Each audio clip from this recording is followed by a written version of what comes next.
Hey, what's up, everybody? We are live here. Welcome back to Evil. I'm Larice. This is Justin. Hello, Mr. Beckham. Hello and good evening. We're talking about Evil, Season 3, Episode 8. Only 2 episodes left after this. The Demon of Parenthood. The Demon of Parenthood. Yeah. Which says a lot. Yeah, well, we learned a lot in this episode. Little tidbits here and there we're learning. I was underwhelmed when it first started because I wasn't sure like how they were gonna put it together, but this show never disappoints. It always gets us. Hello, Vera. It always makes us feel comfortable before they screw us. Yep. And that's exactly what they did this episode. Yep, they started off with such sweet, like, fluffy stuff. This, like, Shibu Inu has a limping leg. It's like a Cards Against Humanity game. It's like all this random stuff. I was like, are they playing Cards Against Humanity? Like, or you just, like, pick a card that says some weird man. It's like, oh, you talk piano. And then, like, then you had, like, a floss dance and all this other stuff. I was like, oh my god, why are we 3 years behind on trends on this show? And and then everyone's like, oh, this is silly. And then they turned around and just like stabbed you in the back without even like completely blindsided us without even giving us a warning. I mean, it kind of gave us like a few seconds to warn, but what the heck? It was like a Game of Thrones type moment. Yeah, I from what I've heard from the show, since I don't watch it, I only watched a little bit of the very first episode. Kegru! Yay! All right, the gang is all here. But we learned quite a bit. We did get some answers about the RSM fertility. Well, not necessarily about the clinic, but where her egg went, we think. And this reminded me a little bit, the storyline reminded me of X-Files a little bit with Scully and her stolen ova with... See, I knew you were going to mention that. She had a lot more stolen, though. They took all of it, and they used it to make clones and alien hybrids and all kinds of stuff, and she had a daughter, and yeah. So, and then Mulder had him... Then Mulder found the ova and put him in his freezer and didn't tell her about it. Like, it was... Yeah, if you haven't seen X-Files, I was thinking about that. I was like, oh, here we go. And then I started thinking, I hope they treat her whole issue, because it's a very sensitive issue for women, okay? It's extremely sensitive. Yes. And I hope they handle it better than X-Files did. They actually handled it worse. I was like, this is much worse. This is worse than having a whole bunch of alien clone babies. This is worse than having like a hybrid baby, alien hybrid baby. This is pretty bad. So, yeah. Well, I just thought her other egg was with Leland, to be honest, because you know that doctor was friends with Leland, the one that was paying for her egg storage. And so I thought, oh, that's where her egg is, but I was proven wrong in this episode. Yeah, I feel like they misled us with that, because that woman was very... What happened to her? The woman that worked for RSM. Oh, that woman was in Leland's refrigerator now. She's okay. Yeah. So chances are her blood got on him when he took the blood bath. So along with the 2 women from the airport. Yes, 2 women from the airport. And some other guy was on one of those jars. I forgot who it was. Some guy we didn't know. There are different names on those jars. They still haven't answered those questions, but we did find that out. And we also found out that Cheryl is in on this whole grooming of Lexi. We didn't know that. We didn't know she was in on it, but she's in, all in. I kind of suspected, but I don't think Cheryl knows what she is. Well, I didn't think that she knew what she was doing until this episode. Oh, she knows, because what Leland told her. I mean, they had an exchange. Yeah, and George reappeared. Yes. See, I don't think we should read too much into that, guys, because I think that's a red herring because they always screw us over at the last minute. They do. So, yeah, as much as we want George to be back, I don't think he's going to reappear. I mean, this was probably the only time we're going to see him again. Yeah, I don't know if he was there. I think he was just there kind of because everyone kind of missed him. So they said, let's have a little cameo and we'll make it really fun and simple, and it wasn't that bad. So he was just floss dancing. Yeah, I didn't even know what the name of that dance when they were doing it. You know, I can't even do it, but not that I would do it on the live stream if I could. I can't do it either. I mean, it's tricky. It's very tricky. Only kids can do it. Only kids should do it. And honestly, nobody should be doing it because this is like a 3-year-old trend. Oh, really? Oh, Keguru said, I've been trying to tell you guys about Cheryl being a bad egg for a while. For the longest time. For the longest. Well, talking about bad eggs, that's a sore topic for this episode. Well, she has 11 of her eggs back. So, and this 12th egg, now we know what happened to it. We'll get into that later. But this was devastating for me. I was devastated by this whole episode. Yeah, it was sad. So we started off with LeConte. I was telling Justin before we started, he's really starting to bug me. He already kind of bugged me, but now he's even bugging me more because he just shows up and decides when he's going to show up and makes these demands. And like I said, what he asked of David was ridiculous. I mean, it really was ridiculous. I think they were trying to make it light and funny in the beginning because he said... But then it just got corny, though. He said, you got to listen for the words honky tonk piano. And my Shibu Ibu, whatever, those dog, the dogs, the dog, whatever those dogs are, and is limping. He's like, what is that? I said, it does sound like it sounds like a game of Cards Against Humanity, which is an awful game, but that's what it sounded like. You pull out a card and say something random. His face says it all. He's like, what? He's like, he asked him first, are you joking? Yes. You know, is this a game to you? So I don't understand what the deal is like with all this cloak and dagger stuff. Like, why not? They have to go do everything in code speak. And later on, what happens when he literally just goes and says to the guy, oh, that didn't work. And then they just drop everything and talk flat out about it. Like, everything's out in the open, none of these code words. So I don't understand the point of these code words. Just turn off all your phones. Make sure no one's meet at a covert location where no one can find you, and none of this code word stuff. It's really dumb. The Falcon flies at night. Well, I think it's more reminiscent of like 1970 CIA. Yeah. Yes. When they didn't have secure communication. These guys are stuck in the 70s. It's like, it's Men in Black type stuff. It's really weird. And like the 12th word, listen to the 12th word specifically. It was so weird. It did sound I would forget to count myself. I would just be like, I would just be like, okay, there's the word, and then I would walk away. I wouldn't even try to count. You saw him going like this, counting on your fingers, which like my math teacher always yelled at us when we did that. But you know, I have to do it sometimes. Yeah. So, and then we have this moment. Kristen wakes up, and she's having her nightmare. Oh, we get our lovely friend George is back, but we don't think he's really back. Maybe just for a quick cameo. Maybe just like everyone could go, yay! Like if they had a live audience. Yeah, if they had a live audience, everyone would clap.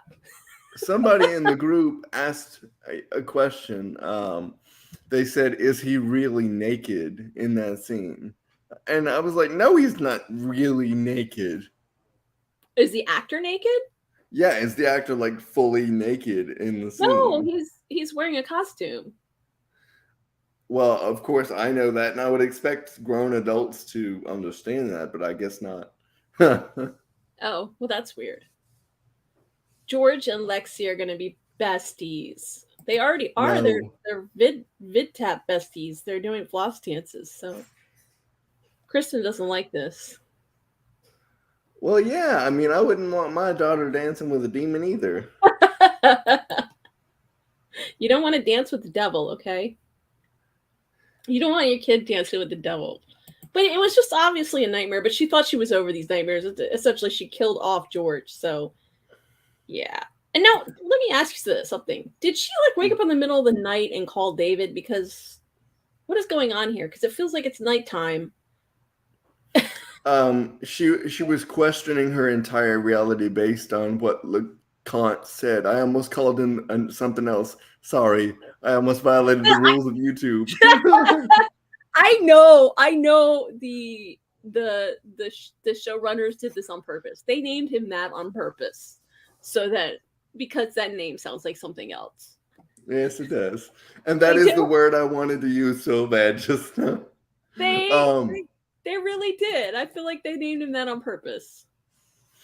and the first time I watched this, I said, "Oh, David, you're gonna get some nookie." Ah! Oh, I'm so sorry. So is the David and Kristen ship dead? Because I feel like the ship is sailing away. No, no, it's not sailing. The feelings are there as we learn later, but she feels like she has to bury them for now because she doesn't know that she can fully trust David. Oh, Kaguru, you thought she was gonna hook up with David for some late night comfort sex. Ah, you're disappointed. All right, so both of you. I thought he's coming over in the middle of the night. Who comes over in the middle of the night? That does kind of sound like a booty call. I agree. It does. Well, She's like, I've had come friends over come here over now. in the middle of, I've had friends come over in the middle of the night and it wasn't a booty call. So Okay, but these two kind of like each other, so I. I didn't say that I didn't like the ones that I invited over either, but Oh, well, essentially, they've been friend zoned anyways because of Kristen wanting to bury her feelings.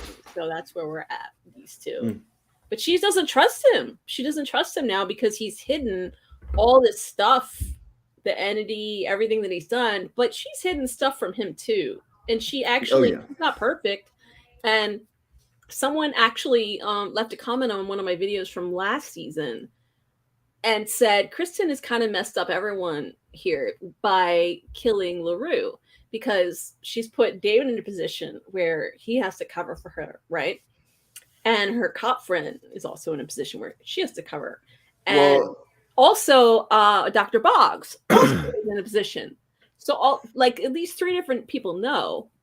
well, David and Dr. Boggs are legally obligated to keep her secret, so they can't go telling people because you got David that must abide by the seal of the priest, which says that you can't tell people what other people confess, Even for and murder, then if it's a past murder, it's the same standard for therapists.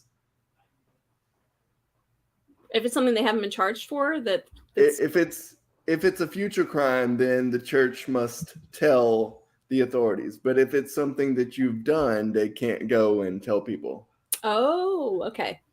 Well, my thing is like I started really thinking about Kristen and how problematic she really is because she's okay with what she did and everyone else is okay with what she did. Are we all okay with our protagonist being a murderer and Oh getting yeah. away with it? Not only getting away with it, but using basically white privilege to get away with it and her cop friend on the inside.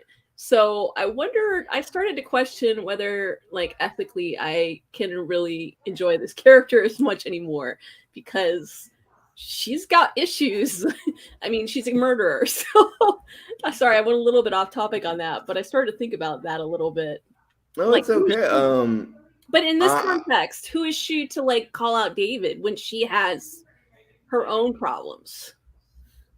I hear you on that, and I partially agree with you, but I do understand why she did what she did to protect her family, but he wasn't actively threatening them. He wasn't trying to like get in the house and Exactly. kill them. If he was trying to do that, I understand it. But she preemptively killed him. Oh, So yeah, it was premeditated. It was 100%. She went over there with one intention, and that was to take him out. Now, maybe she felt like she had to do it, and her friend understood this, but yeah. I mean, she's not going to get charged for it. Her cop friend is going to keep her safe, and you got David who can't tell anybody, and Dr. Boggs who can't tell anybody. So I think that if Vera tries to tell somebody, you just kill her, and then the problem's solved. She won't, although she owes her one. So Vera said she feels like Kristen is, you're talking about Kristen projecting some of her anxiety and frustration about Andy onto David. Oh, yeah. Okay. Maybe a little bit. Well, Go ahead. that Andy guy is a walking ball of misery. So I Had to bring him up. Yeah, had to bring him up. Now here we go. So I understand why she wants to lay her crap with him on David or anybody that will listen. But that's Because totally unfair to David. okay, I hear you. It is, but who else is she supposed to do it with? Well, she could do like I do and just scream in the ether. She has a therapist. Okay. If Dr. Boggs, now we're not even gonna, don't get me started on him because he is like overstaying his storyline as far as I'm concerned. I've had it with his storyline. We'll get to it. But she does have a therapist, and if he's not available because he doesn't seem emotionally available right now, she can find another therapist. Okay. Oh, and I'm gonna beat my chest during that part. I'm just letting you know. I'm gonna keep my shirt on, but I'm gonna beat my chest. Okay. So Kangaroo said Kristen is a bit of a hypocrite trying to beat David in the head about trust. Exactly. And there was something later on. She never told David about what was happening. She told Ben what was happening with this other surrogate mom. She didn't tell David. Right after chewing him out about, like, we're going to tell each other everything, she told Ben. She didn't tell David. So I was like, wait a minute. Exactly. Which begs the question for later in the show: does she tell one or both of the men in her life about what she witnessed at the house? Yeah. I don't think she told either of them that. I don't know. Well, I guess we're going to find out next week. She has to tell them. She has to tell someone. This is why I think they should have dropped the rest of the episodes already. Because you put the audience in a place where they want to know more and they're desperate for more, and you wave at them and give them little nuggets, and I've had enough of the nuggets. I want the whole thing. Yeah, I understand that, especially because it felt like some of the episodes have a resolution, and this one did, but then it also had. I wanted a little bit more of a resolution, and I feel like it kind of ended in the middle of the episode. I wanted to see, she was in the middle of screaming when we get to it, and then it cut away to David. So I was like, whoa, I'm not ready to move on from this scene. We need to see a little bit more of the aftermath here, and I don't think we're going to get that. No, we're not going to get that. Well, they're going to leave it. They're going to leave it unresolved, just like they did the Pillar of Salt and the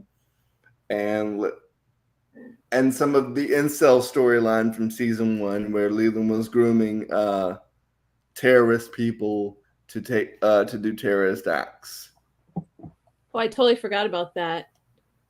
So Vera said, I was wondering if Lexi was lying, said Cheryl warned her. Oh, we'll get to that. It's a goat scene. Reduce the boobs on the goat. The goat doesn't need to have that much boob. They're called moobs. They're man boobs. Moobs. Man boobs. Yeah, she didn't tell David about her extramarital affair. Yeah, her little fling with that guy from the Satan cult, or the Church of Satan. She didn't tell Ben about it either. No.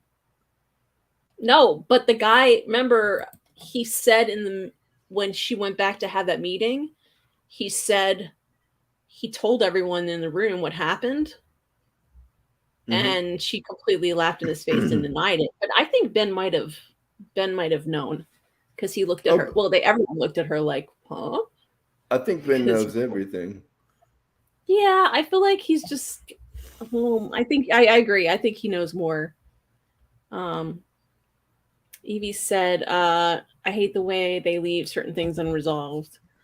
Well, yeah, but that's a pattern for the King shows. They leave several things unresolved, several storylines get dropped, several things get implemented and then never mentioned of again. So it's a way of disappointing the audience. But then most people don't really remember the things that get dropped anyway.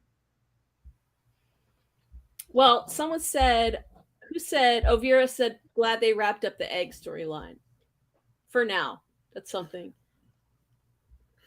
Yeah, I was actually getting kind of tired of her missing egg there. They needed to wrap it up. They needed to wrap it up just exactly like Ben's religious struggle. They needed to wrap that up too, because I was getting tired of that. Yeah, so she invites this friend. Again, it feels like, is it like the next day, or is this in the middle of the night too? This would be the next day, because it felt like it was like she called her right after.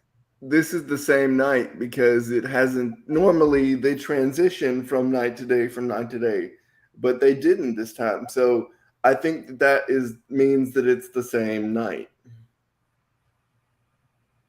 Yeah. Yeah, I agree. X-Files is famous for leaving things unresolved. She came over for tequila. And this is a woman that we have never seen, so they thrusted her on us with no warning at all.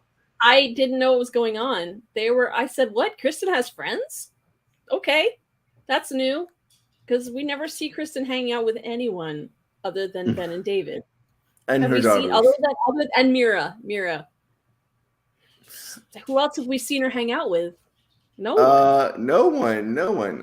Except for Andy and those creepy masks in season 2. That's about it. I mean, that's her husband. And then she was friendly with the neighbor, but the neighbors they're gone. They're just gone. They're in another dimension. And as soon as Kristen finishes the home renovation, their house is going to disappear too. Yeah, I'm just wondering where they're going to fit it. Unless they put the extension into the yard where the swing set is. Mm-hmm. Unless it's going that direction. Because there is room for it in that direction. The other direction is a house. So, I don't know. And I think it's detached. Walt said you miss Andy. Please don't do that. Please don't do that, Walt. This woman has information on the egg. She has records, and she tells Kristen about this surrogate mom that has the egg. Well, I don't know if she told her at this scene. Maybe it's later on. She says it's been taken and given to a couple. She doesn't reveal exactly. I think later on she reveals it. And it was never established before that Kristen got a lawyer to, what's up? What's wrong? You had a look on your face like something was wrong. Are you all right? I was looking at Walt's thing saying I missed Andy.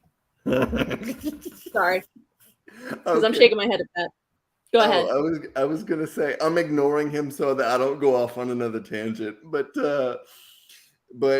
they never revealed that woman was her lawyer before. They just pushed it on us just now. I mean, she never even filed a lawsuit against the clinic before.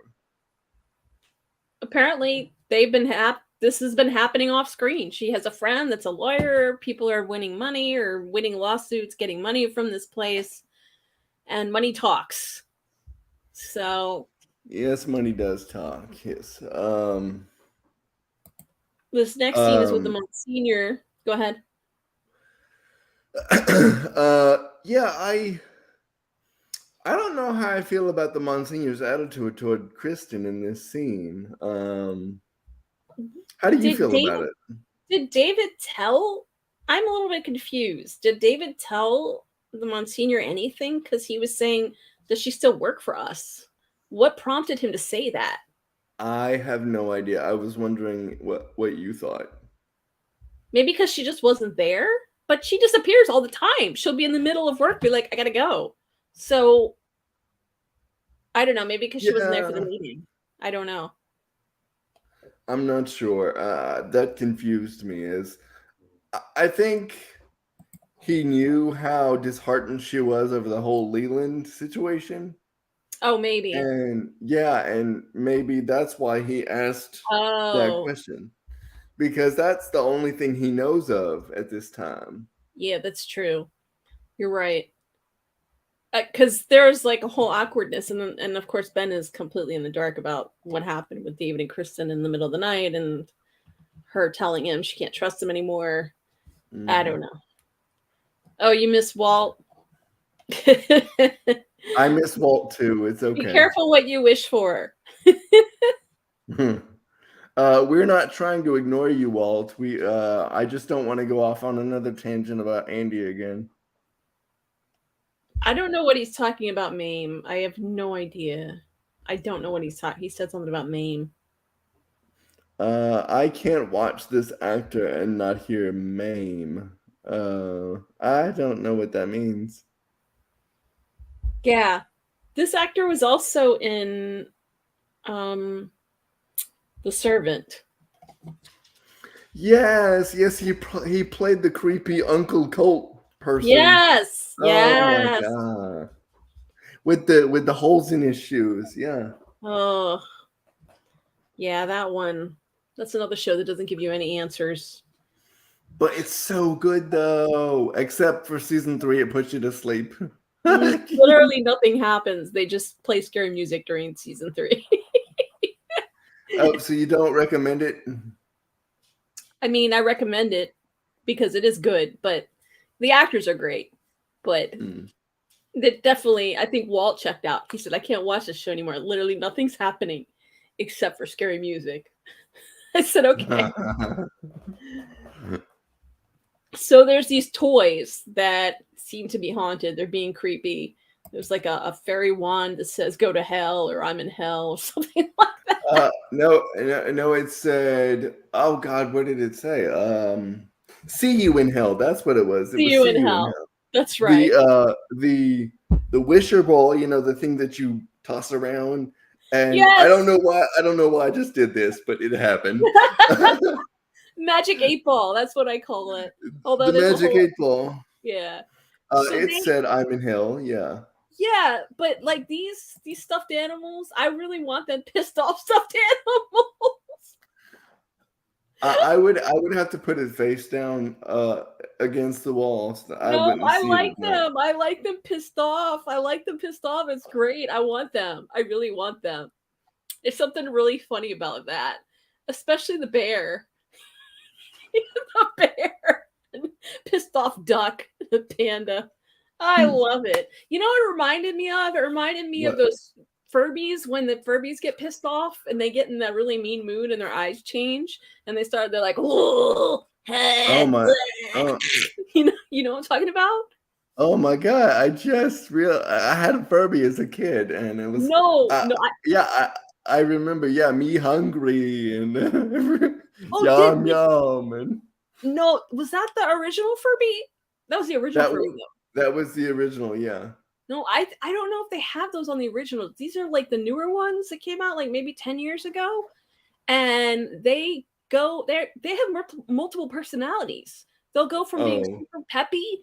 If you do something like you overfeed it or you put your finger in its mouth for too long, it switches mode and has a completely different voice, completely different personality, and it's really pissed off. It reminded me of that. I was like, well, maybe they're like that.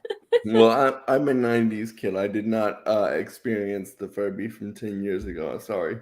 Yeah, actually, my nephew, who you met, and my niece had one, and that's when we dropped it a couple times. I remember because they got it for Christmas, And it Mhm. was so weird because we're all sitting around. I picked the thing up and it was like, I was like, what freaking demonic Furby? That's what this kind of reminded me of.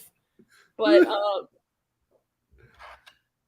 Mr. Beckham says it looks like the Chinese laborers were trying to let the others know they were in hell. Yes, they probably are in hell.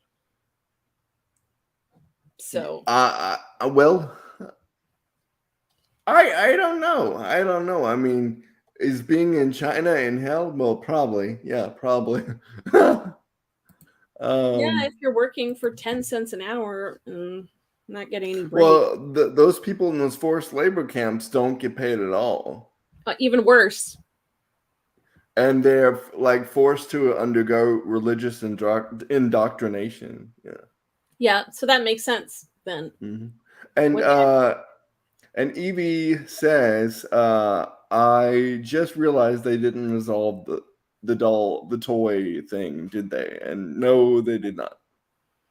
It's true. They didn't. They did say they did mention at the end. David mentions that he thinks that it's actually the messages, these code messages from China. But Which I kind of thought that was creative, them doing that. But yeah, we'll get to that in more in depth. yeah. Furbies came out in '98, and then they re-released them in about 10 years ago. They released, but this guy says honky tonk because there's like honky tonk piano next door. I was confused by this. Why did Okay, I understand why David, went to the LeConte guy and brought back the message. Uh, but why was this guy needed? Why did they need to ignore this guy? That's unclear. That's very unclear. This could have just been a coincidence. It somehow has to be tied in because they both had to do. Both of these messengers had to do with these toys. Mm-hmm. Maybe this guy had bad intel or bad information. Or he had bad intentions. Could have had bad intentions. Could be Mm-hmm. that. They didn't answer this, so this is unresolved. Because I wasn't sure. I did get a little bit confused as to why he got two different messages. Two different people said honky tonk. Yeah. I wasn't sure about the second one, the pregnancy of the wife later, as we'll get to. That Yeah. one confused me. I thought they were gonna delve into that. Well, this prompts. I didn't understand any of this when he says honky tonk, and I think the word, what were the words he said, like never, what was the uh, word? he said, what was it? Hold on, let's see. Shoot, what was it? I wrote it down here. Never Okay, see if matters. you. Matters. Okay, Matters. matters was the one, yeah. Yeah. And it was. He said after the word count 12 spaces, and I think this was a kind of puzzle, if you will, um, It's because puzzling. yeah, because he counted. I see what you did there, but he counted the names on the paper with the $100 bill, um, and that's how we got to. I can't see that It's Chi name. helping. Help long. Chi help long. Okay, It's like the last it's name down there. it it's a name. And let's see. She was the guy that they said at the end that don't listen to him. Yeah. And later, um, I don't know, like when we get to all the priests standing in the room with the computer monitors, I have a comment to make about that too. Yes, I do Uh, too. I just didn't understand with the $100 bill and laminated and this is all very uh, I I puzzling. ca- I kind of understand why he would do that. Like, if you wanted to keep it from crinkling up and tearing, you would put it in a laminated place. I guess. Um, yeah. I love, by the way, I love how our audience members are interacting with your wonderful husband. Yeah. Yeah, they're talking about Swiss cheese. So David wants to know if this has something to do with Grace. And the only thing that LeConte is willing to tell him is that she's alive. He can't tell him. I can't tell you. I can't. Everything. I can't tell you anything. You must go and do this for me. No, I can't tell you. That's why I was starting to get annoyed with him. Because he can't tell him anything. He Yeah. doesn't tell him. He just makes all these demands. But I don't understand why I'm a friend of the Vatican. I mean, not me personally, but David is a friend of the Vatican. So why can't you tell him stuff? I guess there's limits to how many people should know. Obviously, if it's something secret, the more people that know about a secret, the less of a secret it is. I don't know what's going on in these chat. Walter's talking about Swiss cheese, Boris MacGyver. I Grace under fire. It's like now you're playing your own cards against humanity. You're just putting weird names out there. Okay. Okay, so sidestepping the whole wall blowing up the chat for no reason thing. Ben in this scene is I think he's questioning himself again. Yes. Because you've got the weird Jack in the Box toy. And then, which by the way, each time I watch this 3 times. And you know how I jump. That's just what I do.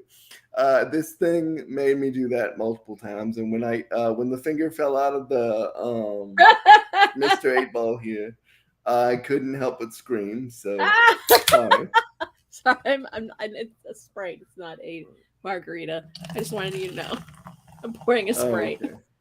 I mean, I'd be okay if you were drinking on the live stream. I wouldn't care. Yeah, I just wanted to show everyone I'm not getting tipsy like Kristen on here. But there's a finger. Yeah, there's a finger in there. I don't know who. Do you know any child that has a Jack in the Box? Because that predates me for a toy. That's an old toy. I can definitely say that I played with one in elementary school. Yes. They're creepy. Yeah, they are. That's why I hate them. I can't stand them. Because I remember one time we were like in recess or whatever. And I was doing the whole Jack in the Box thing. And I didn't know that it actually like came up at you. Because nobody let me know.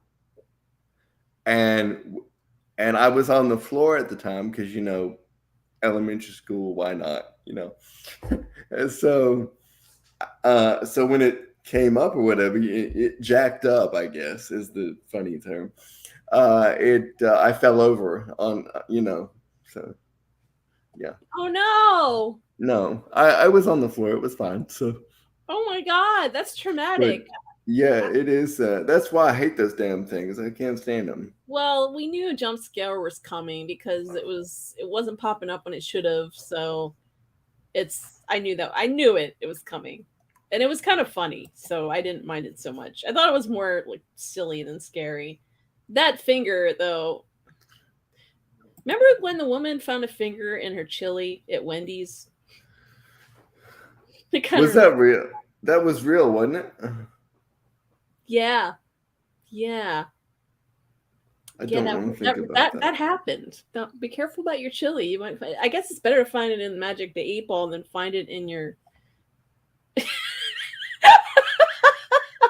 What? The comments?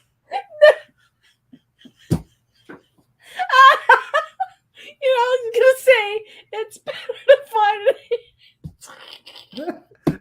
I can't understand you. What'd you say? That's what I was about to say. I almost misspoke because Walt wrote all around the mulberry bush. That's what I meant to say. It's better to find it in your Magic 8-Ball than to find it in your chili. But when I read, all right, Larice, you gotta breathe. I wanted to say, because I was reading Mulberry Bush. Reflected in your magic 8-ball. Reflected in your bush. That's why I'm dying. I was about to say that out loud, and I caught myself. So I was like, better to find it in your magic 8-ball than to find it in your bush. Oh God! I meant your chili.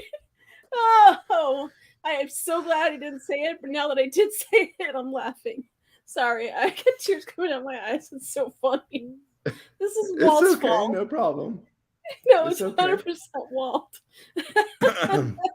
Walt's made me laugh like that several times too. And I knew the clown made Justin jump. I laughed out loud at the thought of him yelling. Oh, really? Well, when I first saw that finger, I thought it was a thumb. And then I thought, because he kept getting that thing when he shook it, I did write this down, kept getting the same message, I'm in hell. I said, what if that's a message from Vanessa? Of course, that wasn't. I was upset. I was like, oh, I thought we were going to finally hear from Vanessa again. No. Anyways, moving on. I was like, Vanessa's no, dead. it's just a finger. Yeah. So we have Kristen in the next scene. This is the really creepy one. This is the creepy nightmare. This is a lot scarier than the one with George.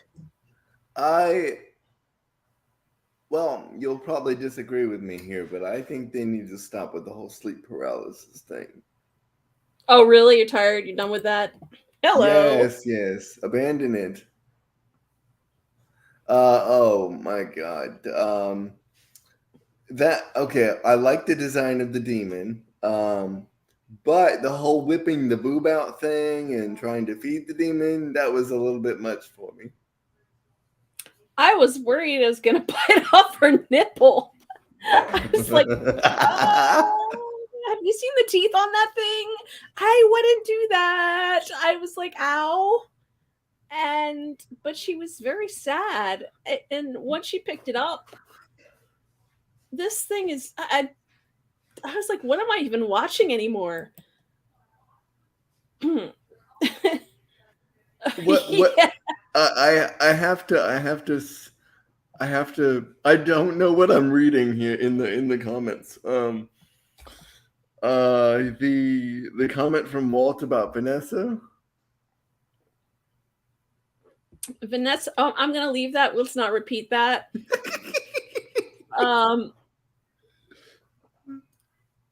Is there anything he is tired of? He said that several different times now.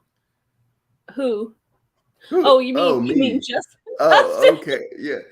I'm just tired of like overused stuff. Like when they overuse things. Yeah, when they overuse their plot devices. Like, okay, you've used it all of season 1 with George, the sleep paralysis thing. Which, by the way, I am so happy you watch every week. I'm happy you do that. But I'm just I'm tired of certain things that they do. They use them over and over and over, and I'm like, retire that and move on to something else. Like, make her have a different physical problem. Well, at least it wasn't just George. She had this demonic baby. It's not the first time we've seen a demonic baby. She saw it in the field with David's father's wife, one of them, or his girlfriend, or yeah. There was a demon baby in the field. But this is her own demon baby. And I really don't understand what is going on. I just know that she's nursing the baby. But they pretty much answered that, as far as what's going on in the next scene, because this was her, I guess, her subconscious telling her that the embryo or the egg or whatever had been implanted into another woman. Yeah, I would not nurse that. Look at those teeth. Yeah, keep it away from me. Keep it away from the chest. Evie said I was waiting for her to get bitten. Demon nursing. It's the demon. Kangaroo said the demon baby is the ugliest yet. Definitely, this is not as ugly. It was actually when she picked it up. I kind of felt bad for it. I kind of felt bad for Why? it because it's like it was just like it's not its fault. It's this weird creepy demon, and it's still a baby, and it's definitely a freak show. It wasn't I as bad as mean, the flying spider. That flying spider is the ugliest thing so far, see, and this is pretty bad. my But the my flying re- my spider is reaction would have been different though. I would have probably taken a frying pan and beaten that thing. yeah, I would have just run away. So let me ask you, we already had the intro earlier and then we get a pop-up and usually they did it backwards. They usually have the Yep. pop-up and then the intro. And what is going on And this here? is another pop-up book that has impressed me for what, the third or fourth week in a row. So you like this? Yes, I like the fact that the boy stabbed the mom in the eye and that then bit off the mom finger. Um, and but I Or still don't. What you said? What now? oh, he tore off the head of his teddy bear.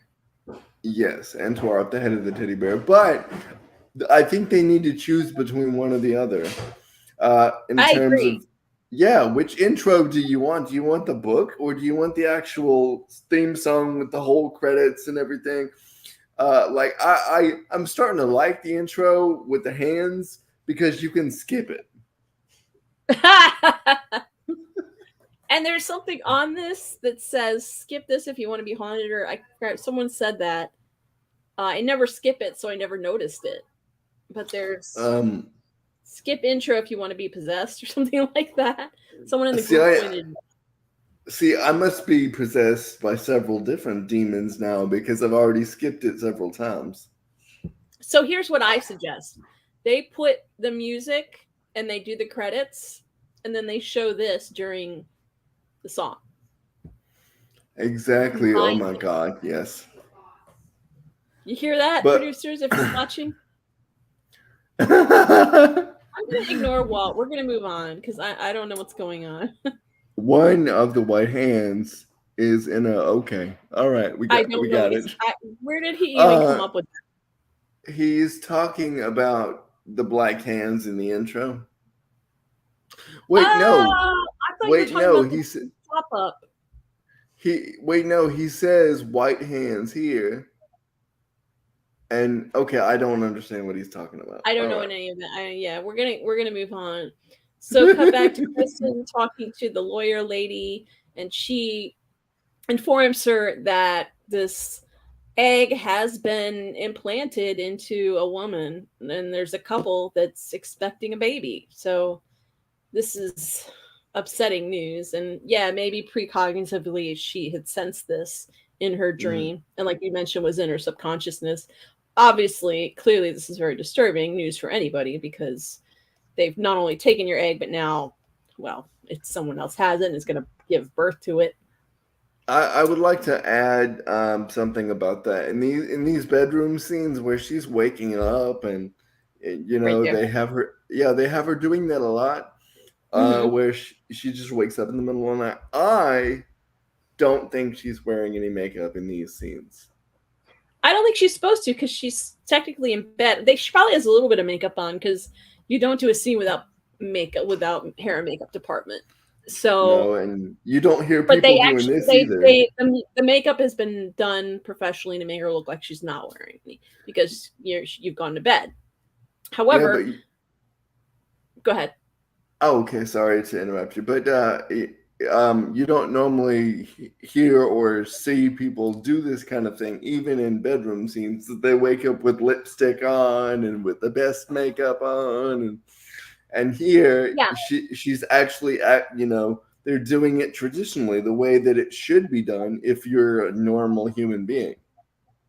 I think they were trying to make her look very vulnerable. So I do believe it was probably a directional choice, a deliberate directional choice for this because of the sensitivity of the matter with the egg. Like I said, this is a very sensitive subject matter for most women. So Mhm.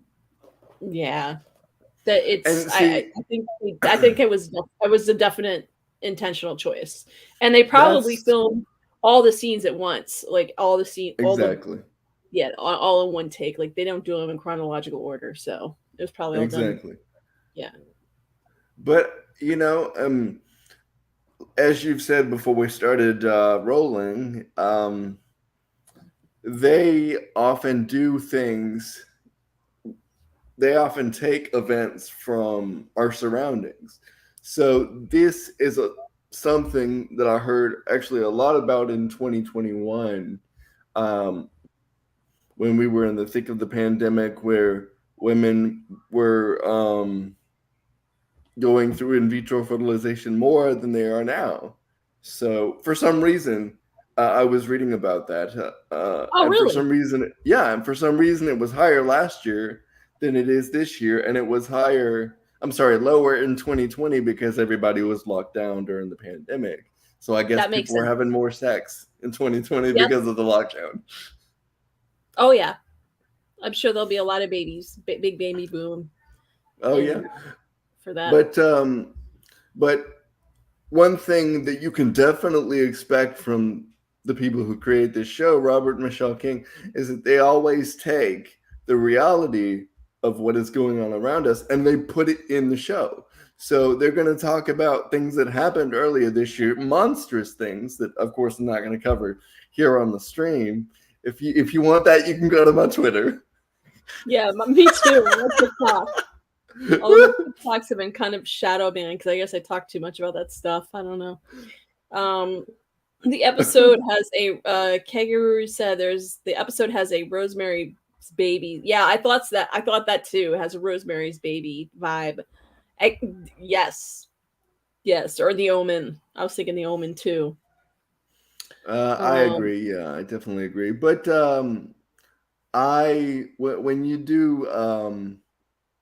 when you do these things with the multiple storylines like they are doing in this episode, I really think that you confuse the audience a little bit when you go back and forth as quick as they're doing.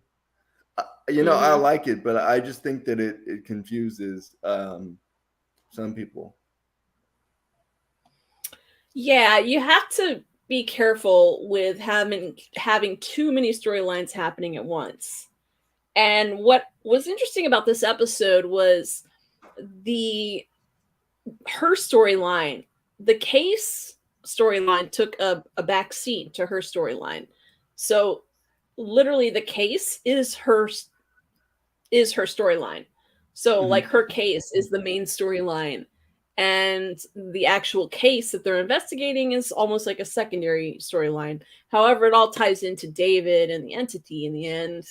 So in a way it's all just one big melting pot, I guess, of storylines. Like they all come together. But I thought that was interesting because it definitely is becoming more personal about the characters as opposed to a case by case, episode by episode, where the main focus of the Hmm. story is the case, right? Yeah. This Oh yeah, wasn't it. definitely. Yeah. This was the opposite. And The main focus this was her. this is going to be a little bit off topic, but I feel like I need to mention it because this hits close to home for many women, not just in this country of the United States, but in the world. Um, it's for most people. For I won't speak for all people, but for some of them, TV shows are not just TV shows. Okay, because people relate to these things, and Right. women can relate to what's going on now Right. with the evil and the fertility issues um, and other things. I'm not going to speak to all the issues that you guys are going through at this current point. If you want that, go to my Twitter.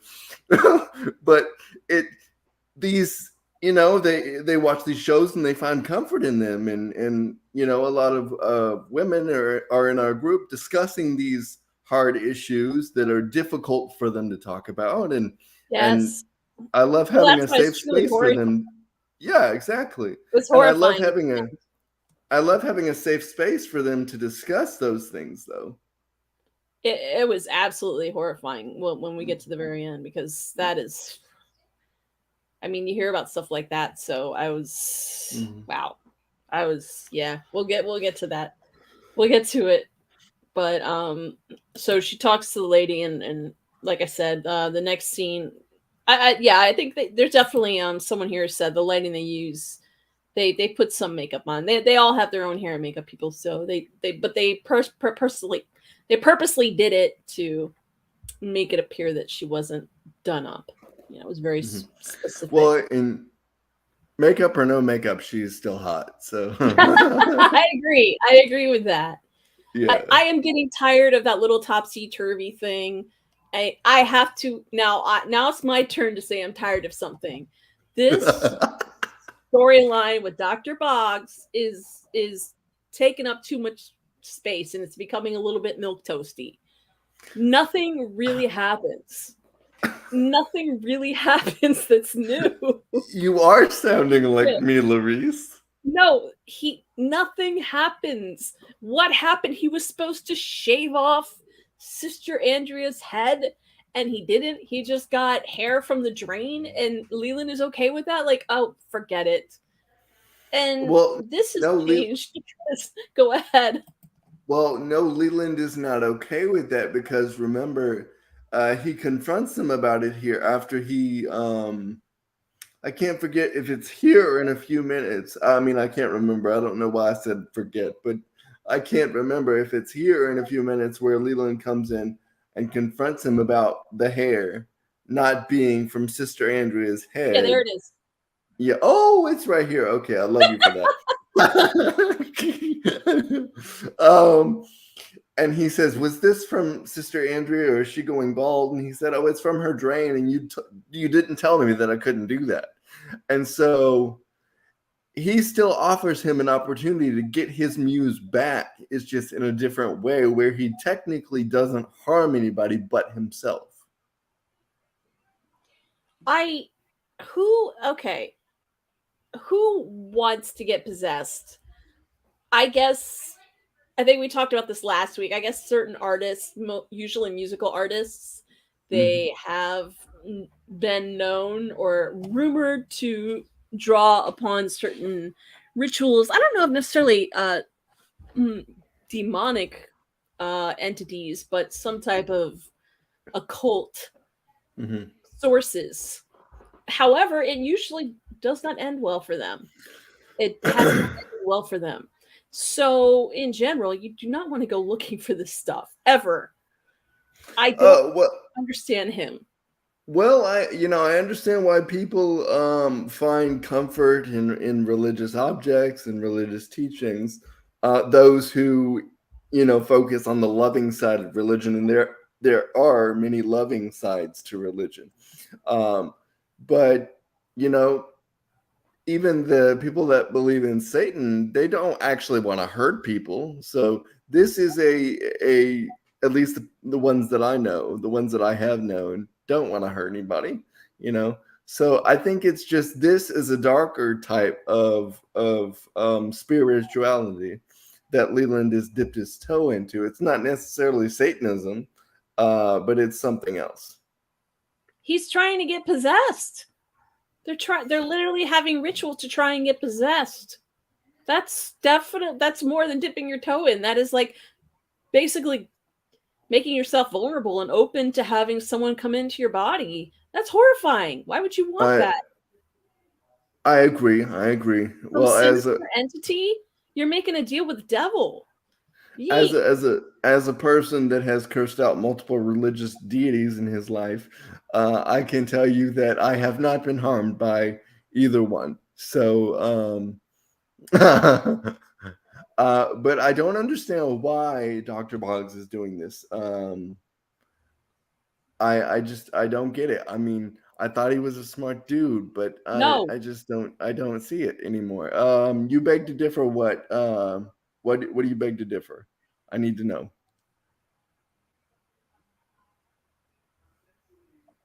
Boggs is gonna, well, Kangaroo going up a little bit, but he said Boggs is gonna get possessed. Maybe by George. So he can torment Kristen better. He has his own demon, Boop. Yep, Walt said Boop, not Boob. Okay. But I like the boob though. Can we have the boob back? The Boob or the Boop? The boob, as in like Oh, well, he BOOB. does get booped. Yeah, he does get booped later on. He shows up and boops him again. The demon. He has his boop demon. He is the boop demon. Nut hair Is in the there shower train. is Go there going to ahead. be a point to that? Is there going to be a point to that boop thing, or is that just a dead on arrival type thing? Something tells me I feel like Dr. Boggs wants it so much, and demons, they don't like this desperation. So they're like, no, I get this guy away from me. Like, seriously, if you were gonna possess somebody, would you want to possess Dr. Boggs, especially with the way he's acting? I don't know. I think demons are just like, not that one. Not him. I um, don't blame him. Kaguru, I'm sorry if I mispronounced your name. I understand why you disagree with me, and I love that you disagree with me. But I'm speaking from personal experience, from the ones from the different religions that I know, and the people from those religions of whom I know personally. So the ones that I know don't want to hurt anybody, including those who are involved in Satanism. You know, believe in what you want. That's the core of the country. And as long as you don't hurt anybody, that's fine with me. But I was speaking Yeah. from personal experience. So maybe that's not true for everybody, but it's true for the ones that I know. The musical artists that did apparently draw on some rituals of the occult, and not necessarily Satanism, but I think like witchcraft. Oh yeah. They actually did have sigils. There is they didn't, and their intention was never to hurt, but it kind of went along with the music. It was like 70s and 80s rockers, not early 70s. um It's early to mid 70s, and there were sigils on a couple albums. I can't remember which ones they were. I'll look them up, and we can do a discussion. That's a whole other podcast because I actually there is a whole history there. Because I actually did it. Oh, what were you gonna say? Did you look that I up? I no, but I actually wanted to build on top of what you were saying. So let's finish what you were saying so that I can build on top of it there. Yeah, that we could do a separate. That's a whole other podcast because there's a whole history of that there in rock and roll music. A handful of artists were rumored to have them, but there were the sigils. It did tie into the sigils because they were literally in the albums, certain Mm-hmm. albums, like And the this episode actually touched on something that happened back in 2019, 2018, 2019, around that area. I can't really I'm gonna remember. look it up real quick. Where the Chilling Adventures of Sabrina, the Chilling Adventures Oh, of Sabrina, the Netflix series, mm-hmm. they got sued. The Netflix network got sued by the Church of Satan because they were using their religious sigils in the show, and because they were making them look like they were evil. They were like, hey, we're not evil people, we're not trying to hurt people, you know. Right. And yeah, and so of course they ultimately lost the case because they didn't have evidence that the show was defaming the religion. but um Okay.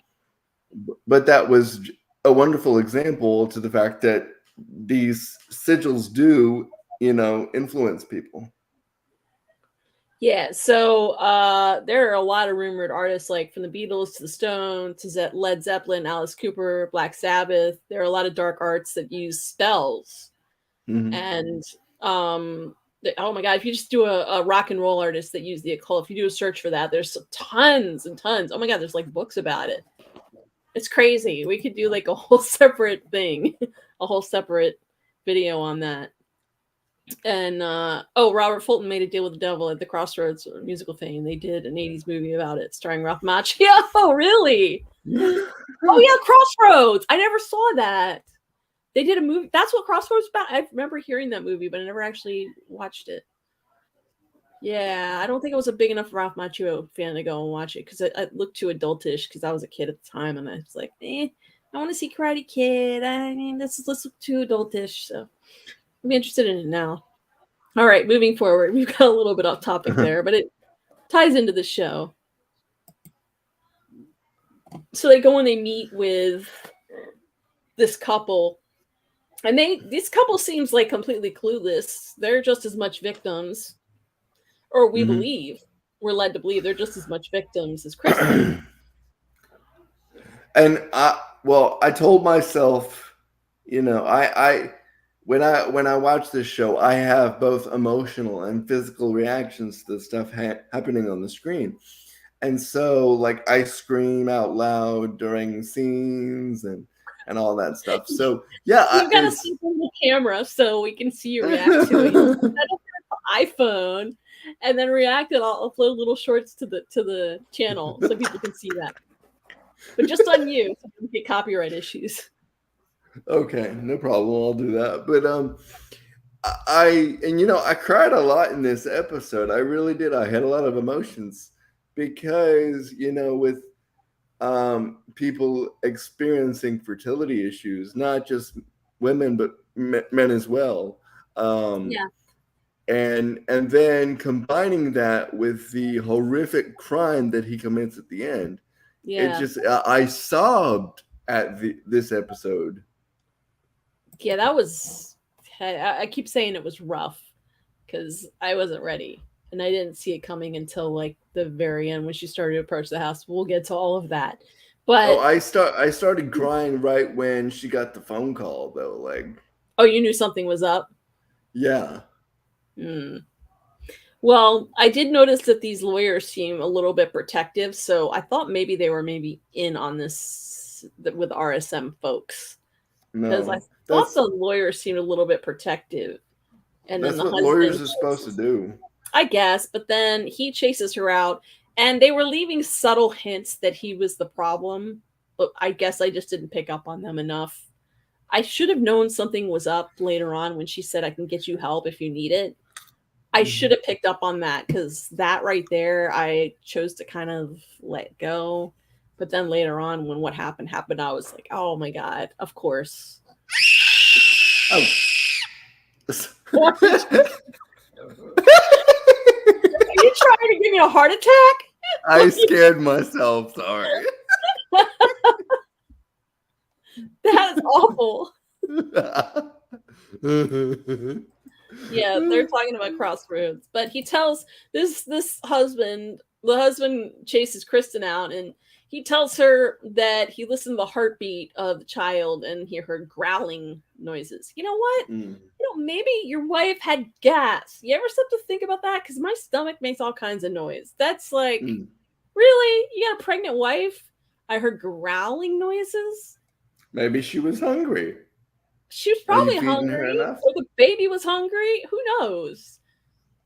It was, yeah, it was a little bit ridiculous. And she reassures him, says it's normal to feel anxious. And if you need help, go and see a therapist, basically, which you should And have I done. have to say that I loved did wait before I say what I was initially going to say about this.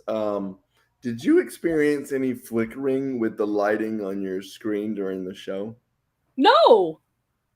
Like I was just watching it with my parents, and I experienced like as 1 second it would go, the light would go up a little bit, then it would dim itself a little bit. Did you experience that at all? Nope. I did not. That's so weird. Okay, That it's was just the me demon then. of algorithms coming to mess with you. uh, He's messing with the group last week. yeah, what was that about? I don't know. They just like Oh, okay. people just went crazy. So either way, he thinks that there's an animal. Well, I don't know. He says there's an animal, and something's off with the husband, obviously. But we weren't. It wasn't. It wasn't too obvious yet. Whoa, Just, hold on. They in the comments they're saying that I'm gonna get booped. What does that mean? it means they're coming for you. All right. Well, that demon can try to boot me, but I've got I think I could take him. I think you could take him too. So this next scene is Ben telling Kristen about the finger. This seems so trivial compared to everything else that's going on because, like I said, the main case kind of takes a back seat to Kristen's case. Kristen's That situation. doesn't really look like a human finger, though. It looks like it's a piece of sausage made to look like a finger. That's probably what it is. It's a prop finger. Walt just peed a little. Thanks for sharing. Oh my god. Yeah. So Kristen asked Ben here something interesting. She says, "Could they have deleted the empathy gene from the from her children?" And he reassures her, "Oh, you're thinking about Lexi. Lexi's a good kid. She has empathy, all this stuff." And then I guess this is when Kristen actually tells Ben the situation. Oh, well, they've got my egg and they've implanted it on a woman. And she didn't tell David this. She tells Ben. She tells this to Ben.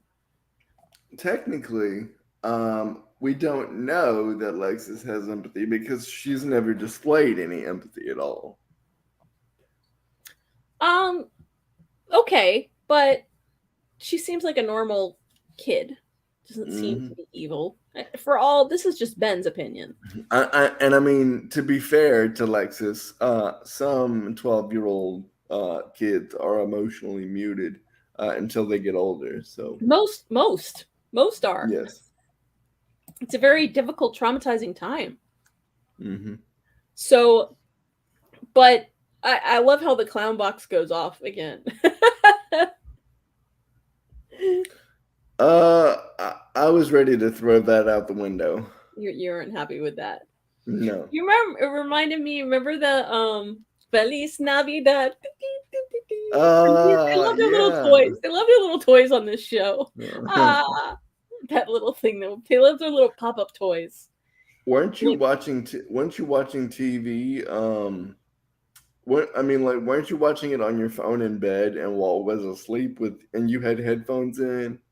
Something happened. When that happened. Yeah. That's right. Walt kept hearing it, and he was like, "What are you watching?" I was like, "It keeps popping up." Feliz Navidad. That was so funny.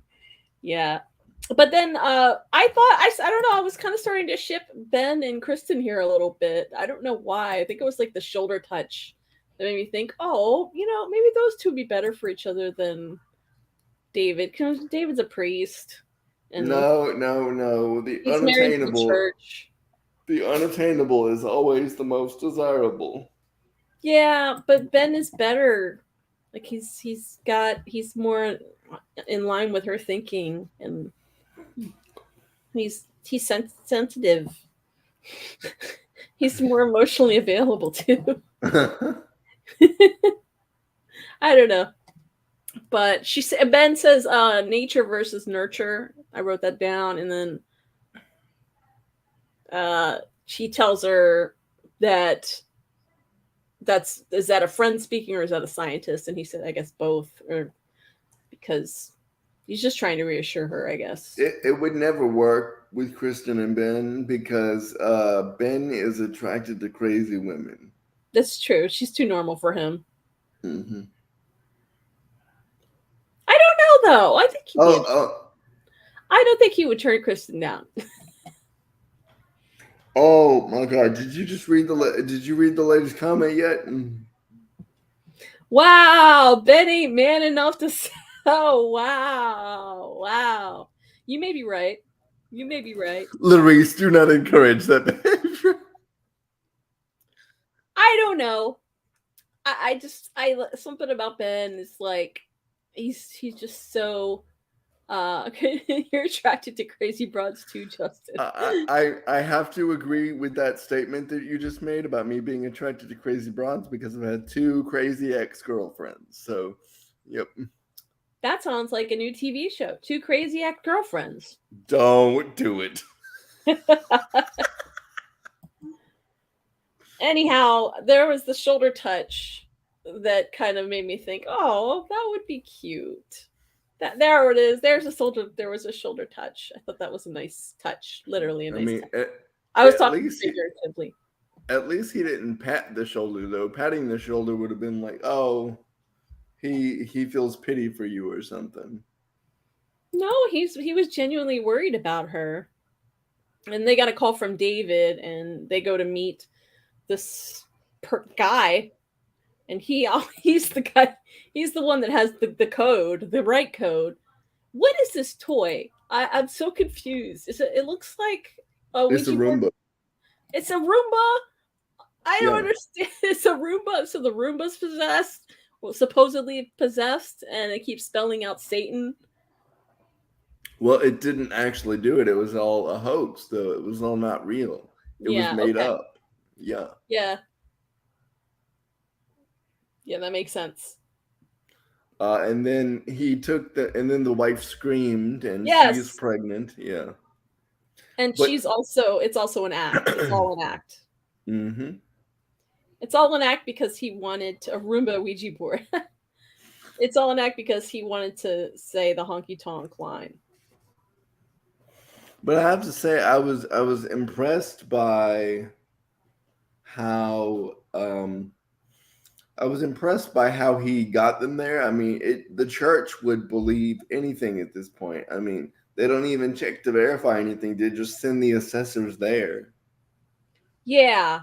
I just there's a So couple, I think someone else said, maybe it was Vera. So there are a lot of empty holes in this episode. okay, I would be interested to hear her theories on that. If she'll light up the comments for me a little bit with that.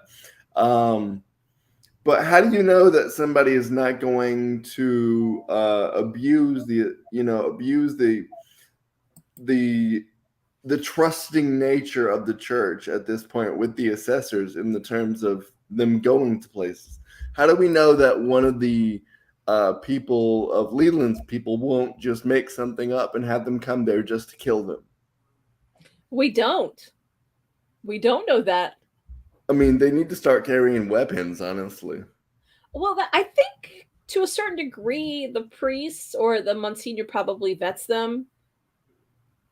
That's what I'm assuming before, because remember there was another woman, I think a few episodes back, the woman with the husband that was the demon of the road. I think it was the demon of the road that was Yes. the truck driver. She was saying she was having a hard time getting to David because there was apparently there's a waiting list to get spiritual assistance. There's an uptick of demonic activities. So And same with Matilda in the second season. right, exactly. So that's why she had gone to confession to try and contact David, because her case wasn't getting pushed through to him.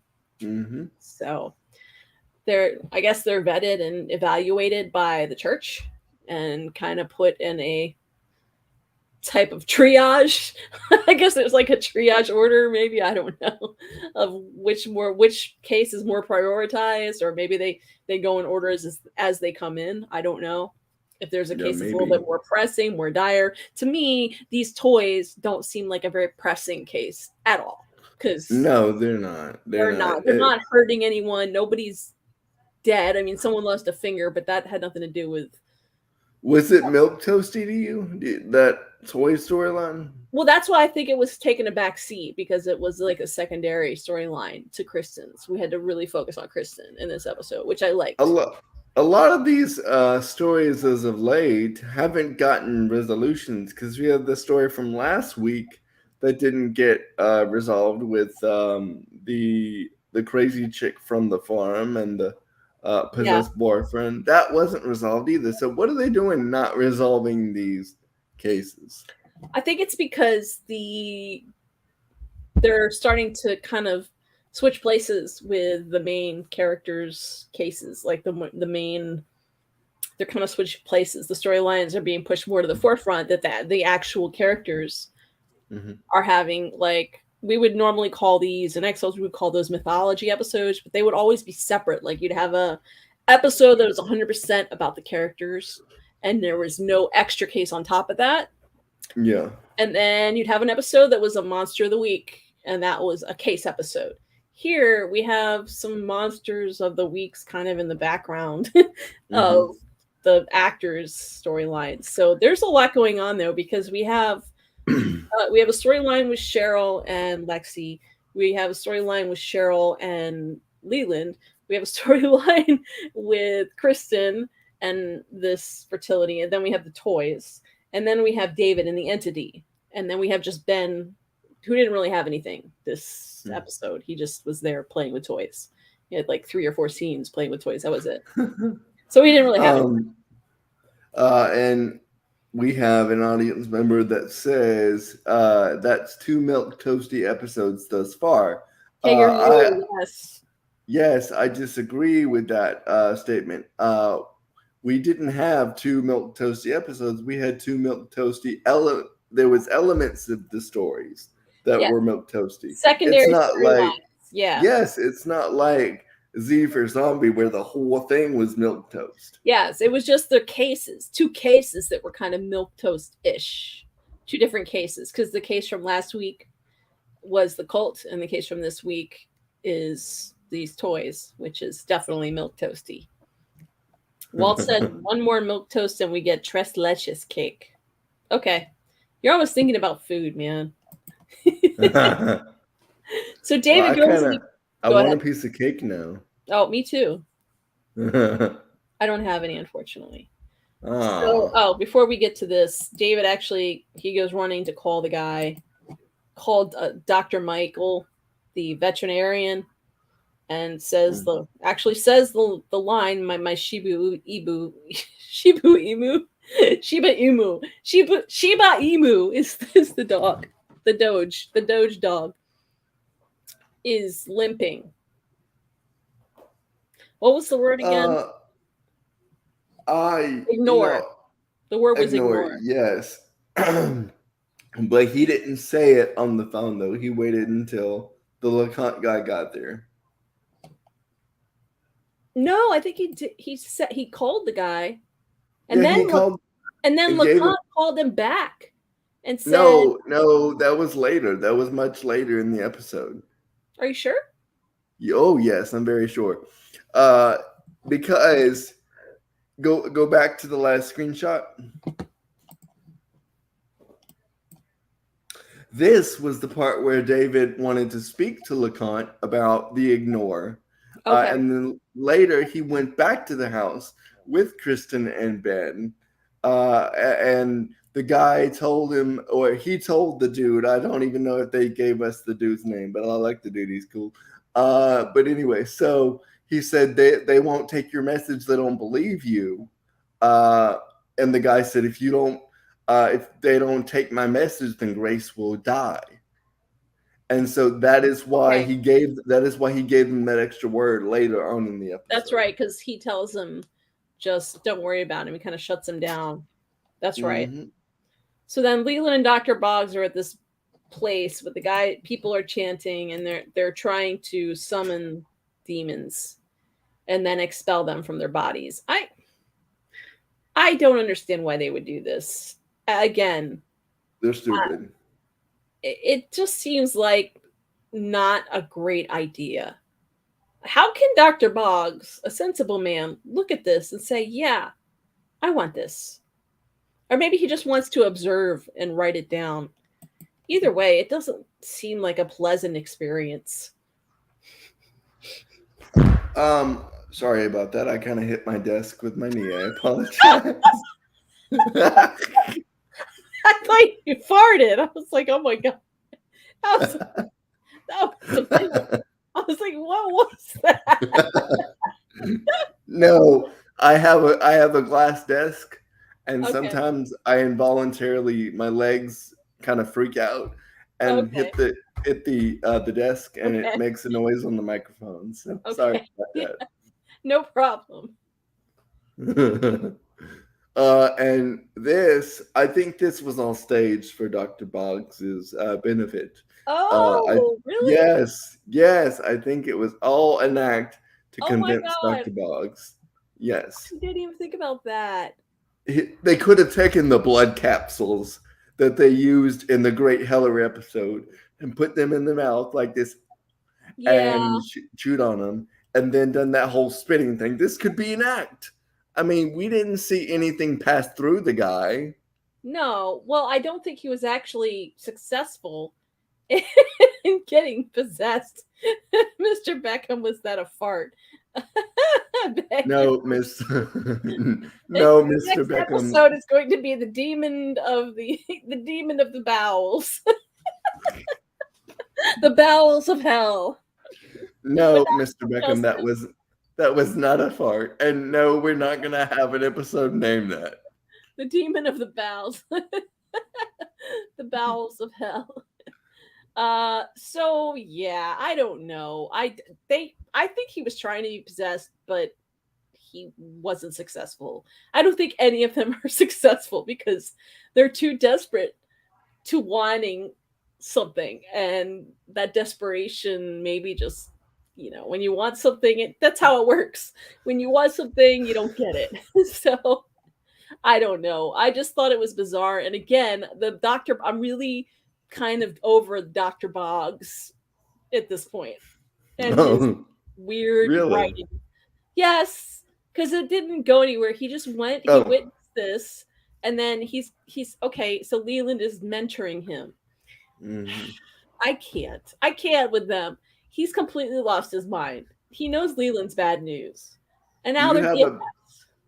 Do you have a picture of Dr. Boggs shirtless? We'll get there. Yes, we will get there. I think it's Uh, coming up. But because now I know it's that was switched your, back. I know that was your favorite scene. It was actually. No, I was like, why would you do this to me?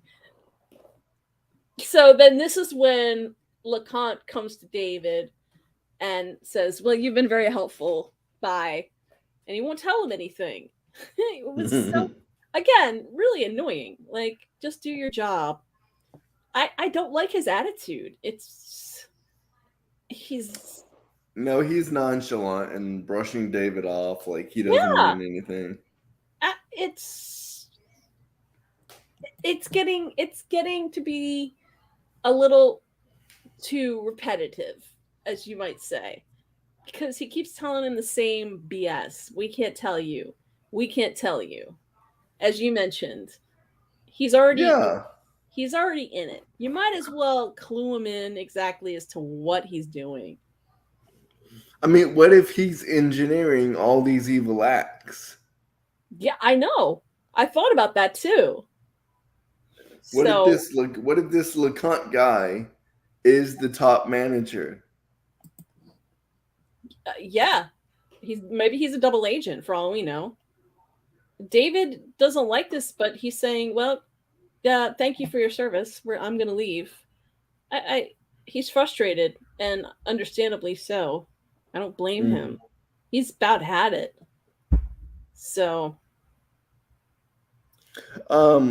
I don't know why David is continuing to kowtow and to bow to the Vatican Secret Service or the entity or whoever the hell that is. friends Um, friends of the Vatican, LeConte. Friends of the Vatican, because how do we know they're not some sort of evil influence within the Vatican working to undermine the church's good works on the front of evil? Well, I guess we don't know. We don't know. But David is definitely growing a little skeptical. Although later on in the episode, we learn that maybe they are working for the good of the church. Mm-hmm. Let me just say real quick. Again, love the audience communication. I love the back and forth with you guys. Love you. You know, we love you, Walt. I love you, man. You're awesome. More I power to love you. you, man. I love you, man. But moving on. um, I think that LeConte is evil, and we just don't know it yet. He's just got a big stick up his butt, to be honest. I don't know if he's evil or what, but I guess we'll find out. Well, somebody's got to pull it out. Seriously. So the next scene is with Kristen and Valerie, her name is, the expecting mother that is carrying her egg.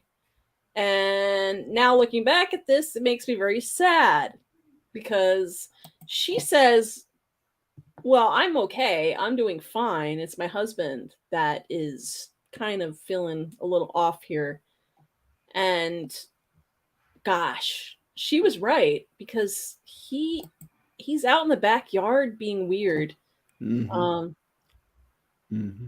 he's yeah, when he I saw that I thought this was bizarre too, the way he's tearing at the garden, tearing up all the flowers with this, Yeah, garden. and I looked that up, that thing he said about the plants, and that just wasn't true. Oh, it wasn't true. No, it wasn't true. I mean, a kid can't get poisoned by lilies. That's insane. Well, I know there are flowers that like certain berries that they Yeah, can get poisoned by. Uh I mean, kids are going to be kids. Sometimes kids are dumb and eat things. I ate the leaves off a tree when I I was ate young. roly polies. Yeah, okay. So we were dumb. You But to can't be you can't to, shield them from everything. You can't just take everything out of your garden. You need to to be teach fair, them. I wasn't told that I couldn't eat them. I was handed them, so I thought, oh, I popped these in my mouth. Oh no. And Wow.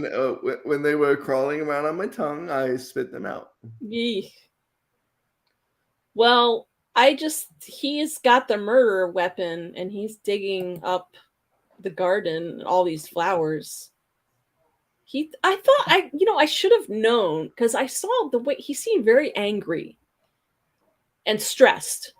And then when she Oh yeah. confronted him about it, he said, "No, I'm fine." And she even asked him about the growling. Are you still hearing this? Oh no, it's gone. So I figured that was the end of it.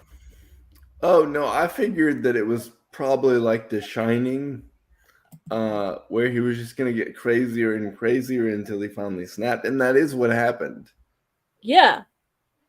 And Uh, I did not know about dangerous flowers, but you know how everyone is super overprotective of children today. I don't want to sound like that, but seriously, we weren't afraid to get dirty, you know. So I right, was just right. thinking that, oh, well, now you can't have flowers. That's like But a new did rule. But you're did telling me any that wasn't else true. So, that well, of course that wasn't true. Yeah, I googled it, and the CDC and the World Health Organization had a thing on it for children, and they were like, no, no, it's not real. So, oh, but did you notice that Kristen is wearing red here? no. Oh, good catch. I don't know if that has anything to do with. It does. They never give us anything without it meaning something. So this definitely means something, unless this was an accident. I don't know. I know she has a lot of different jackets, All, including a shiny, puffy silver one. all I have to say is that this jacket makes her even hotter than she already is. So, Okay, I'll give you that. I like it. It's a peacoat. It's a red peacoat. I like red and he peacoats. looks he looks insane right here, Louise. Yeah, I'm sure she's probably later on not unhappy because she like never picked up on this. She did mention though. She did mention, hey, once again, if you're having any problems, I can get you help if you're still having anxiety because she did pick up maybe a little bit of something, but he reassured her Mhm. no. So then we have Cheryl taking Lexi to meet her boss. Oh boy. I didn't need to see that thing again. And I know you're tired of these moves, but it's always entertaining to me. Did you have a screenshot of the demon? I do. And what he did with the biscuits was Oh, disgusting.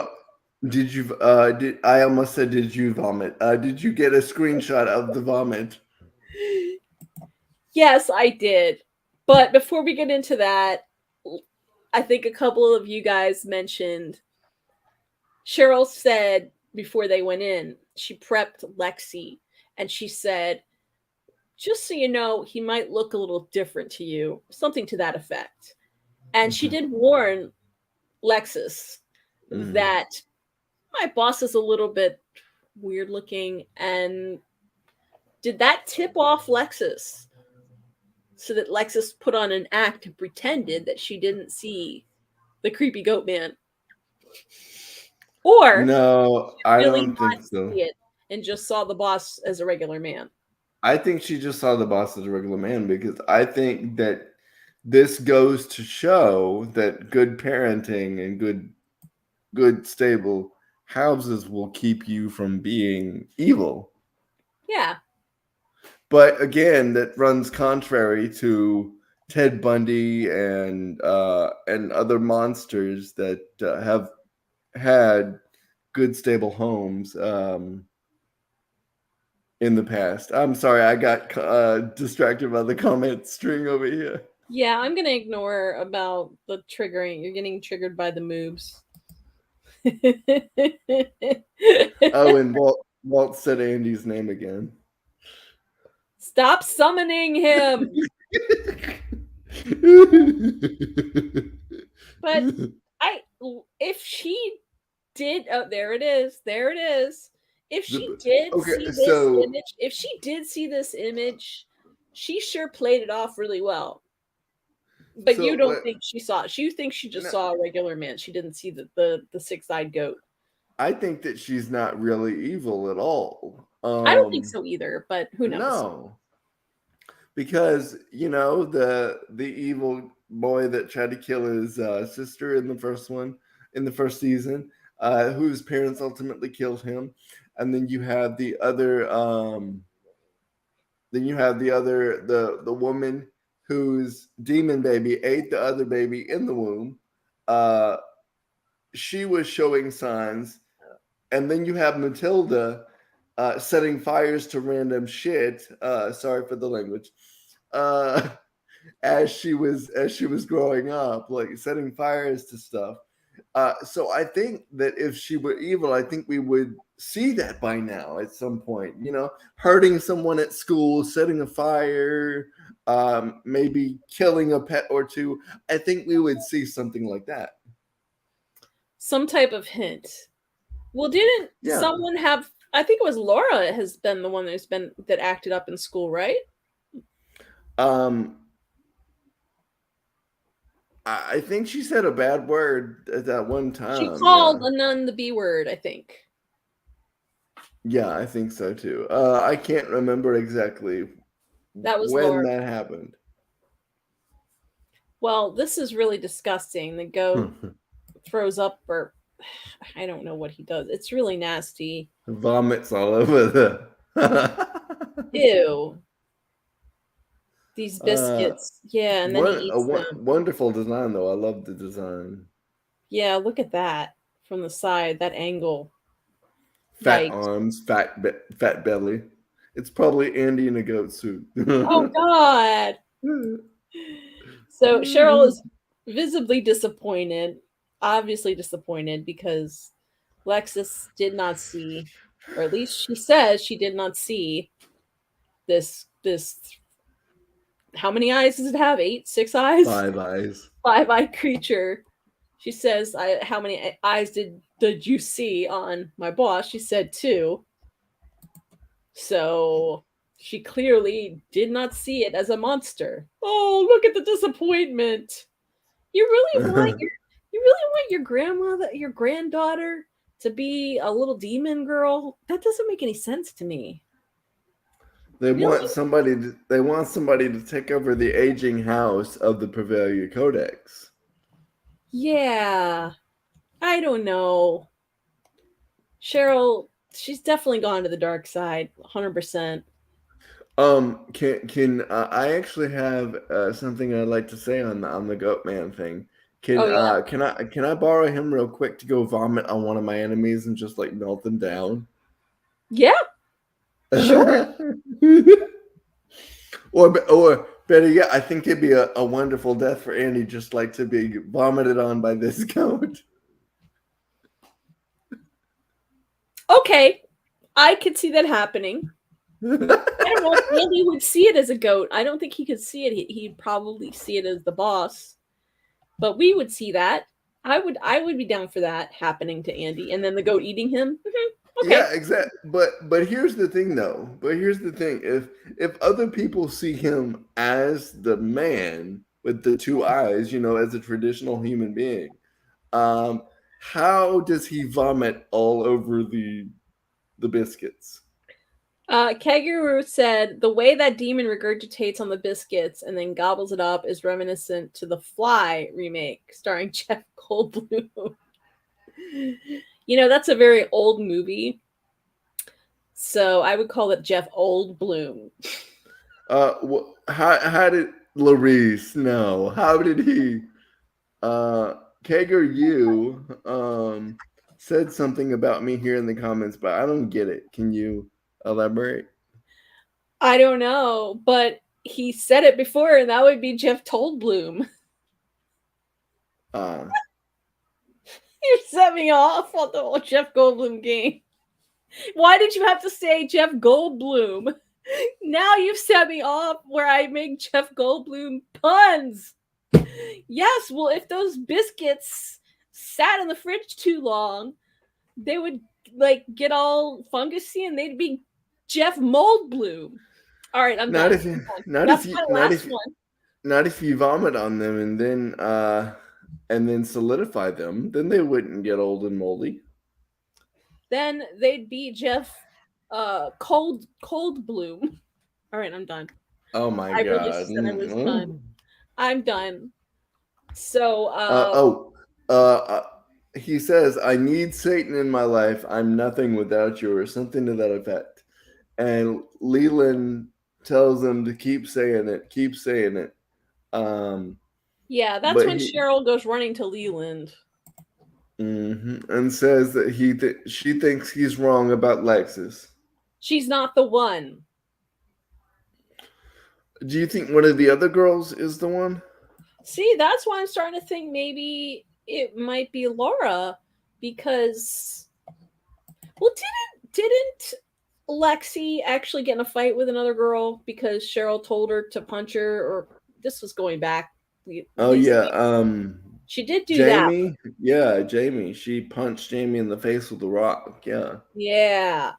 So she did. She can be influenced. She can be, but that could just be. That doesn't necessarily mean she's evil. That could just be a child being susceptible to being influenced by someone that you look up to and listening to advice because you're getting bullied. And also, honestly, if someone is bullying you, you have a right to defend yourself to a certain extent. I don't know about that. That's kind of extreme, a rock to the head. But if someone's bullying you, I can understand being angry and finally snapping and retaliating on them. But I just want to know what he said about her being like an ambassador. If she's not the one, he said she's an ambassador. So that means that's why I was maybe a little bit okay. Well, maybe it's Laura or one of the other girls. all right. Kager, you says Laura is innocent. Oh, okay. And why do you think that, my friend? Tell us. She said they were going to murder Leland. She suggested they kill Leland. Remember? She In did. Alley, she said, "Yeah, let's kill him." I mean, if I were them, I would have taken the reverse approach and burned down his actual house. Like that zebra in Bumblebee Valley told him to do. Like, what did he say? He said, "Does anybody know where his house is? I think we should burn it down." Yeah, they all burned it down, but that was in the ritual. Yeah, but I think they should. I think the kids should go to the real world and burn his house down.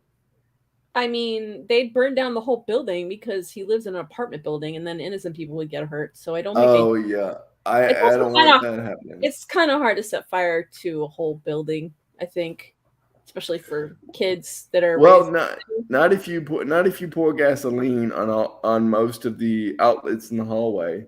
Then it would be like setting fire to an already lit match. I guess. Yes. But they would have to get in the building to do that. And usually a building as upscale as this, because it's a pretty nice building. He has a nice apartment. They would need to get inside. So they would all of them would, or one of them being very sneakily, would have to get past probably a doorman and need the codes to get, or if there is no doorman, they would need the codes to get in the building or the key. Or they could ring all the bells until someone buzzes them in. That also works if you want to get in a building. Oh, And does that really work? it does work. You just ring every single bell. Then you I've done this. Yeah, so if you get a building, you literally go boop, boop, boop, boop, boop, boop, boop, and then you get a whole bunch of hello, hello, hello, and then bzz, just go right in. That's when you get in. But if there's a lot of people and they're particularly on edge, eventually they'll come out of their apartments going, "Who the hell are you?" I used to do door-to-door sales. That's how I got in those buildings. Yeah. Well, Kager, I want to answer your question here. I'm saying Lexi's innocent because they're pointing us in her direction. They want us to think that she's the evil one. But what if Yes. she isn't? What if she's not? What if, okay, maybe we already know that she's the RS infertility egg or the RS infertility person. But what if she isn't? Okay, just that little tiny detail, you know. Okay, And so yeah, I agree. go ahead. Yeah, go ahead. Go ahead. No, finish what you're saying, but I'm going to add to it. I think that we've been deceived. I don't think that Lexus was the RS infertility baby like we suspect she is. So I didn't think about that, but I think it's possible because remember Laura also was the sick one too. And Andy made a deal. He said he would give up his life for Laura because she was the sick one, right? At the end of season 1, I think it was. Mm-hmm. So there's that. But they didn't say this. They said the ambassador for a reason. They're foreshadowing on something. They wouldn't have shifted our focus to that because he specifically said Lucifer it likes ambassadors. So she could be an ambassador. She might not actually be the one, but she's an ambassador to one. So I'm not quite sure what the meaning is behind that. But he specifically said that, and they put that line in there for a reason. So I assume they're looking at something. I agree with you 100%, but I assume that she's an ambassador to one of the girls because sure, let's also think maybe she is the RS infertility egg, which according to Kristen's documentation, she is. But what if she was engineered to be the ambassador to this one that was born naturally evil? Ooh. So, Kegger, you said you're actually going to ask me why I think Laura is innocent, but you vouched for Lexus not being evil. LOL. And what if Sherry is a fairy godmother?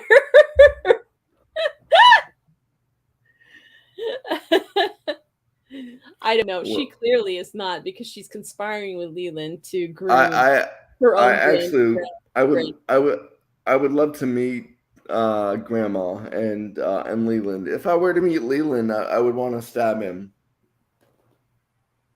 I don't know. I think I'd just run in the other direction if I saw Leland. I'm not dealing with that guy. I know his type. I'm just like, get out of here. I don't have time for you. I just don't have time for idiots. Go away. But they are trying to prep her, and she's prepping. They're prepping her for something, whether she's an ambassador, trainer, I don't know, consultant, hype beast. I don't know. Whatever you want to call her, they're giving her different names. Justin would ask Cheryl out on a date. That's very true. And then if she turns oh my god. You answered for me before I could answer, and you already knew the answer. There you go. I mean, she's his type. She is crazy. So there's that. Hey, what? Wait a minute. I like her because she's hot in the red dress. I want to see her in that red dress again. Well, we just saw Kristen in a red peacoat, and I guess you like red. I didn't know I like red, but apparently I do. I mean, blue is my favorite color. Yeah. Well, that's cool. Blue's your favorite color? Yes. I like blue. Black is my My favorite. most of my wheelchairs are blue, so Most of my clothes are black. oh. But I like blue too, so that's cool. That's a Hmm. fun little fact of the day. Justin's favorite color is blue. I'm wearing red today. Oh, I usually well, wear black. you look very nice, Labrice. Thank you. So, this is where it starts to get like everything, all this code speak, all this like secretive stuff completely gone. He just goes back to the guy and says, "Listen, you've given me the code and the code wasn't right because I've been given it by two different people." And like Hmm. everything they set up is just completely knocked down because they're flat out just talking about it. And he actually does mention, I could, you're putting me at risk. You're putting my life at risk and my wife's life at risk by coming and talking to me about this directly. But he's like, hey, let's forget about all this BS and code speak. I need to know what's going on here. Yeah. Which is the right code? Which is the right word? Do I listen to you or do I listen to this guy from the toy shop? Yeah, and that is what made me think that the guy from the toy shop was part of the Prevalia Codex. Yeah. So okay, so the guy from the toy shop is not. Well, we learn later because Grace does appear at the end that thankfully he trusted the right guy. I'm glad that David has better instincts than LeConte Hmm. because we listened to LeConte. Who knows what would have happened? And David fights, and he fights hard for what he believes, and I love that. I love it because you find so many people that do things maliciously simply because they can. But this guy, not as just an actor and not only in his roles, but as a human being person, uh, he is just an overall fantastic human. Yeah. And it really comes through in every character he plays. Yeah, I like him a lot. But David is very wholesome in general. And he's very genuine and I think that's one of the reasons Kristen is so disappointed in him keeping all of this information, keeping her in the dark about this because she Hmm. knows that he is different. He's a rare gem. You don't find that quality very often, but he's genuinely concerned about Grace. He's concerned about her safety and that's his main priority in this situation. He wants her safe. He connected with her and he cares about her. I don't know how much LeConte, I mean, he appears to care, but like we just don't trust him. He's so shifty and very matter of fact. But David just goes back and calls. He makes that call and gives the code to the Shiba Emu guy. Shiba Inu. I don't even know how to say that dog name. David is true blue. Um, I need to next time when they have these code words, I need to record them so that we can play it a little bit because they wouldn't take us down just by playing the little bit of audio. So no, I don't think so. Well, I hope not. Who knows? I don't trust them on anything after the second episode got pulled.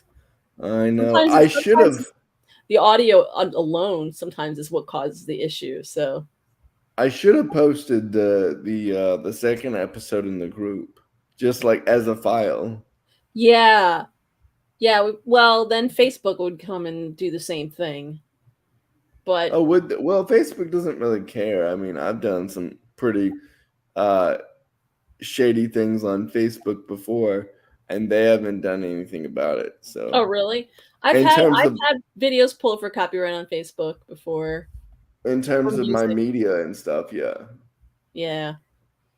Well, right after David calls and calls the vet, he gets an immediate call from LeConte saying you've now jeopardized the entire situation, and now you've compromised the situation.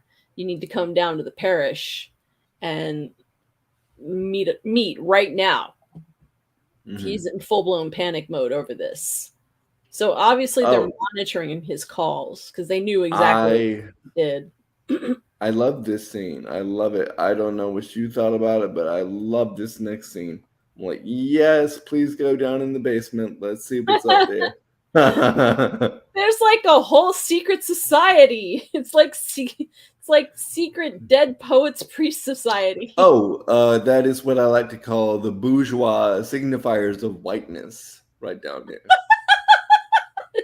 Is that what you called it? Yep.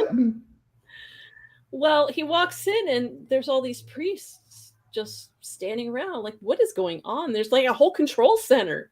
What? And What? and if I'm not mistaken, you had told me that your friend and Walt's friend is there as well. Yes, so In our that cast scene. member, we'll get to him in a second. I didn't spot him because the first time I watched it wasn't until I went back and grabbed screenshots that I was like, oh, Sam. Yeah, Samuel Van Wyck, who is in my improv cast of my company, is in this scene. I was like, hello, he's in this scene. He's a priest. So I recognize. So I actually have And I have a friend at the Vatican. You can follow him he on Instagram, Samuel he Van Wyck. he couldn't tell you that he had the job, could he? Well, he actually did tell us till at some point. He said I did a scene with Brian Darcy James, who's LeConte, and Walt didn't bother to tell me. I was like, Walt, because as soon as I saw him, I texted Walt and said, hey, I think I just saw Sam. He's in the scene. And I sent him screenshots. I'm like, that's definitely Sam. And Walt was doing a show, so he didn't text me back. And then he called me and I said, hey, did you get my text? He's like, no. I said, yeah, so I just saw Sam on Evil. um, and he said, oh yeah, he said he was going to be on there. I was like, thanks for telling me, Walt. Thanks for giving me the heads up. It's a good thing I went back and did the screenshots, otherwise I totally would have missed it. But so they're meeting with actually the man that was on the list, right? And that was the man that they pulled from LeConte's list. And You mean the man sitting at the desk? no, when they're actually zooming all these different, Oh, yeah, yeah, yeah. Oh, yeah. yeah, all these different ministers and leaders. Um, yeah, now who is this guy? Where did he come from? He's just a random guy Is the nobody's gonna emperor? care about. I don't I don't know. He's not the Pope. Okay, He's nobody. all right, yeah. So my friend Sam is just to the right of, well, to our right, his left. Yeah, it's the Yeah, tall guy. yeah, Yeah, that's my friend yeah. Sam, our cast Well, member. we need to get him. We need to get him on here and ask him about how that day of shooting went. Yeah, I'm sure he'll come on and chat with us. Yeah. I on my Facebook, I took the screenshots. I tagged him. I said spotted on Evil. But I love that he actually later on he actually got to give LeConte the stink eye, and I'm so glad he did that because we all wanted to give LeConte the stink eye. He actually got to give him. So they're telling the code to the wrong guy. This is the toy. This gets really complicated, but they're negotiating with the wrong person essentially. As far this is from what I gather. Am I interpreting this correct? Yes. Well, I think there's an extra layer to it. I think when they were communicating with the previous person, with the person that they're communicating with now at this moment before David relays the message, I think he was the one putting Grace in danger. Okay. Okay, that makes sense. And so immediately when they stopped communicating with them, she was immediately freed from the prison. Okay, they were all right. That all makes sense. Thank you for clarifying that because it starts to get a little bit confusing here, especially with all this code speak. And they're also talking in, are they talking in Latin? What are they talk? They're talking in They're talking in Chinese, I think. Oh, they're talking in Chinese. Okay. So Yeah. that just goes to show how well I can pick up on languages here. No, he says authorized to accept, I guess, this offer, and like it's great. We have these subtitles here, but I don't quite. There's something about re-education, human subject matter, 24, whatever that was, and they interrupt him because this is not to give the message from David. Yeah, 24, whatever her number. Obviously, human subject number is Grace. So they interrupt him. Yeah, they go over to interrupt him. And that's when I saw my friend actually kind of try to stop him and intervene. And he kind of shoved him off, said, no, go back. These other priests are not happy about it. So they're not very happy about it at all when he goes and. That's great. He got to give him this dirty look. I love it so much. Oh my god. Yeah, he actually got to give him this really dirty look. He didn't like it one bit. Yeah, for a scene with no dialogue, he did do a wonderful job. Yeah, he really did. I thought he was phenomenal. His face. That's great. Look at the look. That look is priceless. Yeah, I took a picture of. I cropped off just that part, that face. I put that on Facebook and I tagged him because I thought it was great. It's like, oh, great. Yeah, we need to get him on here so that he can talk about his experience. Yeah, because I remember when right before we started doing recaps for season 2. I remember we were coming back from a gig that we did in Maryland because we were with him and one other cast member. We were on the way back, and it was right before Evil was about to start up, and he said he watched the show. So I don't know if he was up to date on it or not, but he was up to date right before season 2 started because him and the other cast member, they both watched the show. Oh, really? Oh, hey, wow. John. Thank you so much. Thank you so much. Wow, John. Thank you. Thank you. When Evil, I hope you look at Outcast TV show when Evil season is done.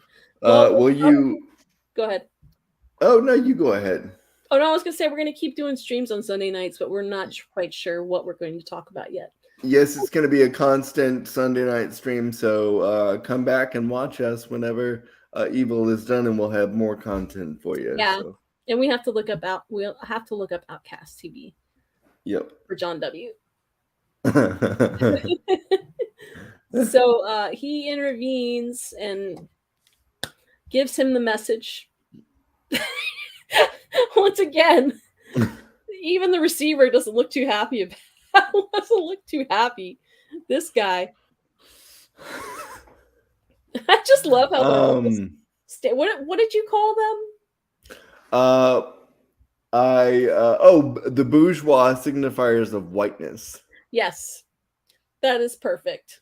I love the way how they're all standing. They all have like fig leaves. The fig leaf pose. And they're just standing around not doing anything around this one guy, and they're just watching him talk to these. Like, don't you have better things to do? What are you doing? Come on now. They're being cryptic entity people, cryptic friends of the Vatican. So I guess they're zooming with all these leaders. They have this quite a setup happening, and he calls the other guy Lau. Oh, and he asks the gentleman in charge, do you trust him? He does. I'm so glad that they went with David instincts, and this is why LeConte bothered me, because David has proven over and over and over again that he has better instincts than him, and he needs to understand that David's instincts are actually better than his, because he doubts him all the time and doesn't give him any information. I think that might be an unconscious bias on LeConte's part. Probably.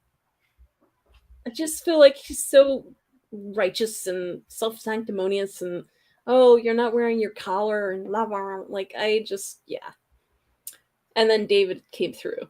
So But eventually, I think he says good job. He pulls him aside and says good job with that. Yeah. So they Oh, don't. oh, oh, he says Minister She, I think it is. Yeah, Minister Shi, I'll no longer be speaking with you.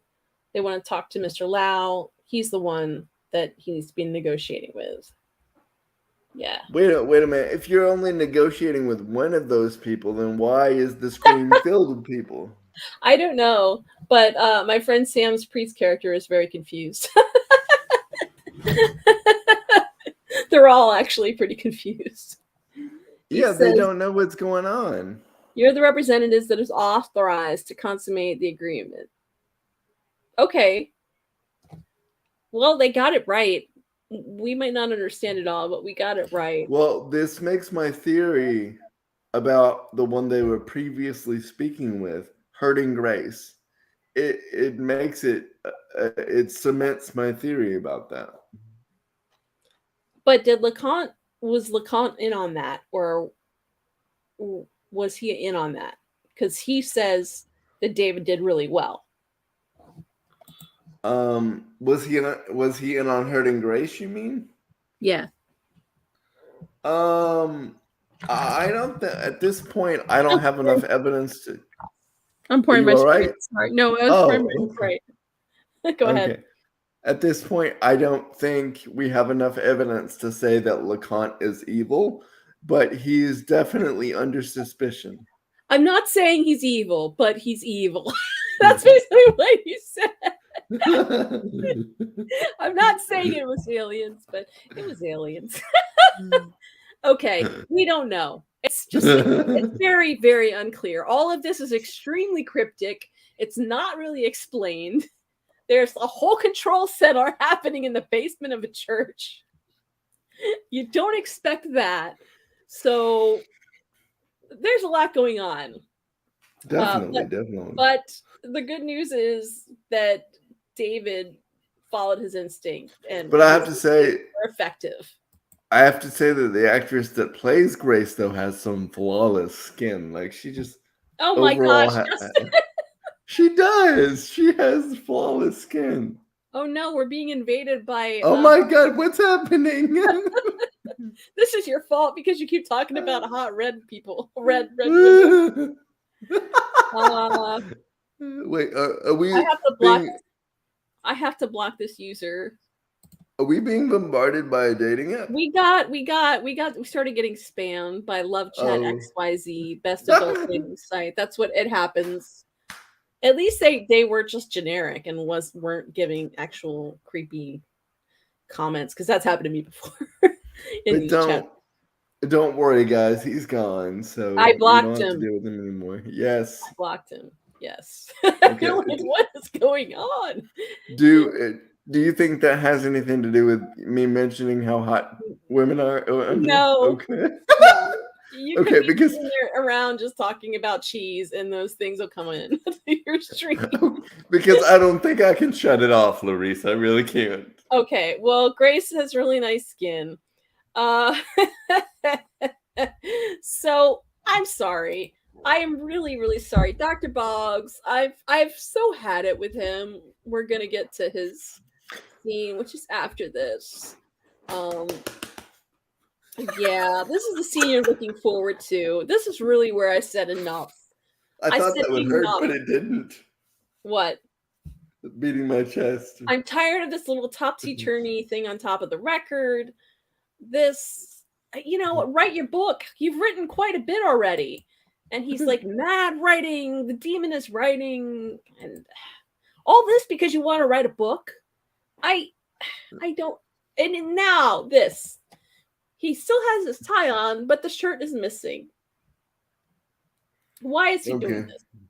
And if he stands up. Yep. Look at all that hair, man. Like, nobody wants to look at that. He's just a hairy man. It's okay. No. That's like, let's see, Roy Kent from Ted Lasso. Nobody wants to see that stuff. Okay, like, wax your chest. Come on, man. It's supposed to be funny. No, they said keep that hair because it's funny. This is on purpose. He's ridiculous. He's At least absolutely ridiculous. fix the long hair around, like trim some of it up, man. That just doesn't look right. It's supposed to be funny. Once you trim it, it just keeps growing back, and then it'll grow back even more. Come on. Yeah, I mean, but He's not a you trim swimmer. it. Yeah, I mean, but you trim it more often, and sometimes it won't come back as long as it did. I don't know. He's gonna end up with 5 o'clock shadow on his belly. Seriously. He's a pretty hairy guy. What is even happening at this point? He's just lost his mind. I'm so done with him. Dr. Boggs, just go. Just go. I'm done. He was Uh, the voice of reason. He was kind of an anchor to Kristen. And can now I he's can I kill him writing. when Go can I ahead. kill him? Can I kill him when we kill Andy? You know what? I'm okay with that. I'm okay with the goat eating him or throwing up on him and then eating him. Feed him to put him in the bread or feed him or put him on Leland in a Oh, that jar. reminds me. That reminds me of a scene in Game of Thrones where Arya killed the leader of House Frey. Well, the sons of the leader of House Frey, and put them in a pie for the leader of the house to then eat, and then she killed him. Oh, okay. I was Well, like, yes, that sounds like Sweeney Todd, the demon barber of Fleet Street, makes pies. People that is a real good movie. nom nom nom. It's a better show. The movie's the show is Yeah, amazing. The show is amazing. I don't particularly like the movie or show in general, but I saw a production of it that was incredible. So I didn't even know there it's was a very very series dark. though. Yeah, it was a show first. It's very dark, but it's kind of. I'm not a huge Sondheim fan, so I know that's very controversial. We won't get into it. Anyways, that I'm tired of that thing. That thing. But then that's when the boop comes. The demon comes and says boop. We like literally just see his face. There it is. Well, That's the boop. according to Walt, it's booba. So, There's the booba demon. Walt left, I think. He's not here anymore. oh, okay. Maybe he fell asleep. He was here. I'm tired of boops. I've had it with Dr. Boggs. Like I said, he was an anchor and now he's losing his mind and he's typing and he wants to be overtaken by a demon. Yeah. He's useless right now. He's completely useless. I don't even know why they haven't killed him at this point. Like, he's just a mess of a guy. I think it's supposed to be kind of funny. Like a little Well, bit of comic relief. it's not comic relief. It's not funny. It's not appreciative. Like, do something else with him. Like, nobody likes him right now. I like the logic. I like the logical Boggs. What happened to that? Give me the Boggs that went to I almost said high school, college. That Boggs is gone. He's only a Oh, shell of his shit. former self. Now we have this guy.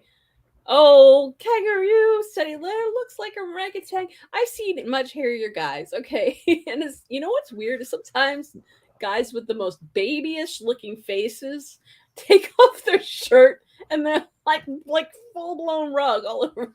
Well, trust me, I have a baby face and I do not have a rug on my chest. That's good to know. Yes. Um, I mean, so, I don't know what you think, but I'm told that if I shave my face completely, I look like I'm 20 years old. oh well, you look young. Anyways, I mean, you don't look like you're in Thank your you. 20s. Um, Thank you. but he doesn't look like an orangutan. He's also in pretty good, darn good shape. Um, I mean, I, he's got a bit of a belly on him though, you know. Jeez, you guys were all like, "Oh, this woman has nice skin, and Cheryl's in red." The guy's got a belly. You're hating on all the men, I don't. I told you, you know this. I don't get along with men. I never have, except for David. except for David. I love and Ben. I love David and Ben. David and Ben. You know, it's always fun to have a non-threatening man, a non-threatening male lead. Um, So I think I've said everything I need to say about this. Sorry for dragging this out longer than it needs to be. It's okay. This next scene is Kristen again. It's the finger, and it's Ben really had nothing this episode, I guess, other than discovering the finger. in He the didn't have in the anything. in the writers' room, I think that sometimes they struggle. They've got so much going on for these Exactly. characters. I think that at some point they dropped the ball with a lot of these very intricate storylines. They're so woven into what's happening that sometimes these characters just fall off the map. And Well, in this probably. episode, Go ahead. And Sorry. in this episode, I think Ben was a victim of that, a victim of the writers not having enough time or running out of ideas for his particular character at this point in this storyline in this episode. He's probably worn out from his crazy woman from the last episode because he got dumped goat blood on. They dumped goat blood on him, so he had a pretty big feature in the last episode with this crazy girlfriend, crazy lady friend that he hooked up with. However, they could have sacrificed some of Dr. Boggs for getting given more to Ben because we don't need Dr. Boggs and his little dancing topsy turvy thing on top of the boop demon. And instead, we could have substituted with Ben content. Instead, we have Milquetoast Dr. Boggs dancing with his shirt off and a tie. Yeah, and someone down in the comments just asked us if this is a recap for Resident Evil. Let me say no, No, no, not and Resident Evil. This is for Evil. Just Evil. Evil as in the Paramount Plus streaming service show Evil. I've heard Resident Evil is good though. No. It's not? Uh, not by what I've seen of it, and I've seen half of it. I can't finish it. Okay. Like it just doesn't grab me in. Yeah. Yeah, it's completely different show. Yeah, I'm not dogging on the show. I'm not dogging on the movie. For those that like it, I'm glad they enjoy it, but I did not. Well, it's based on the video game, right? Yes. Yeah. Well, anyways, like I said, Ben didn't have much to say in the scene, but they finally let Ben in on a little bit of what's going on with RSM and Victor Leconte. They don't tell him the whole story. They don't tell him everything, but they do tell him that these toys have been given David believes that these toys are being used to send messages from China to friends of the Vatican. Yeah, but I'm very surprised that Ben wasn't more angry about being left out of the loop.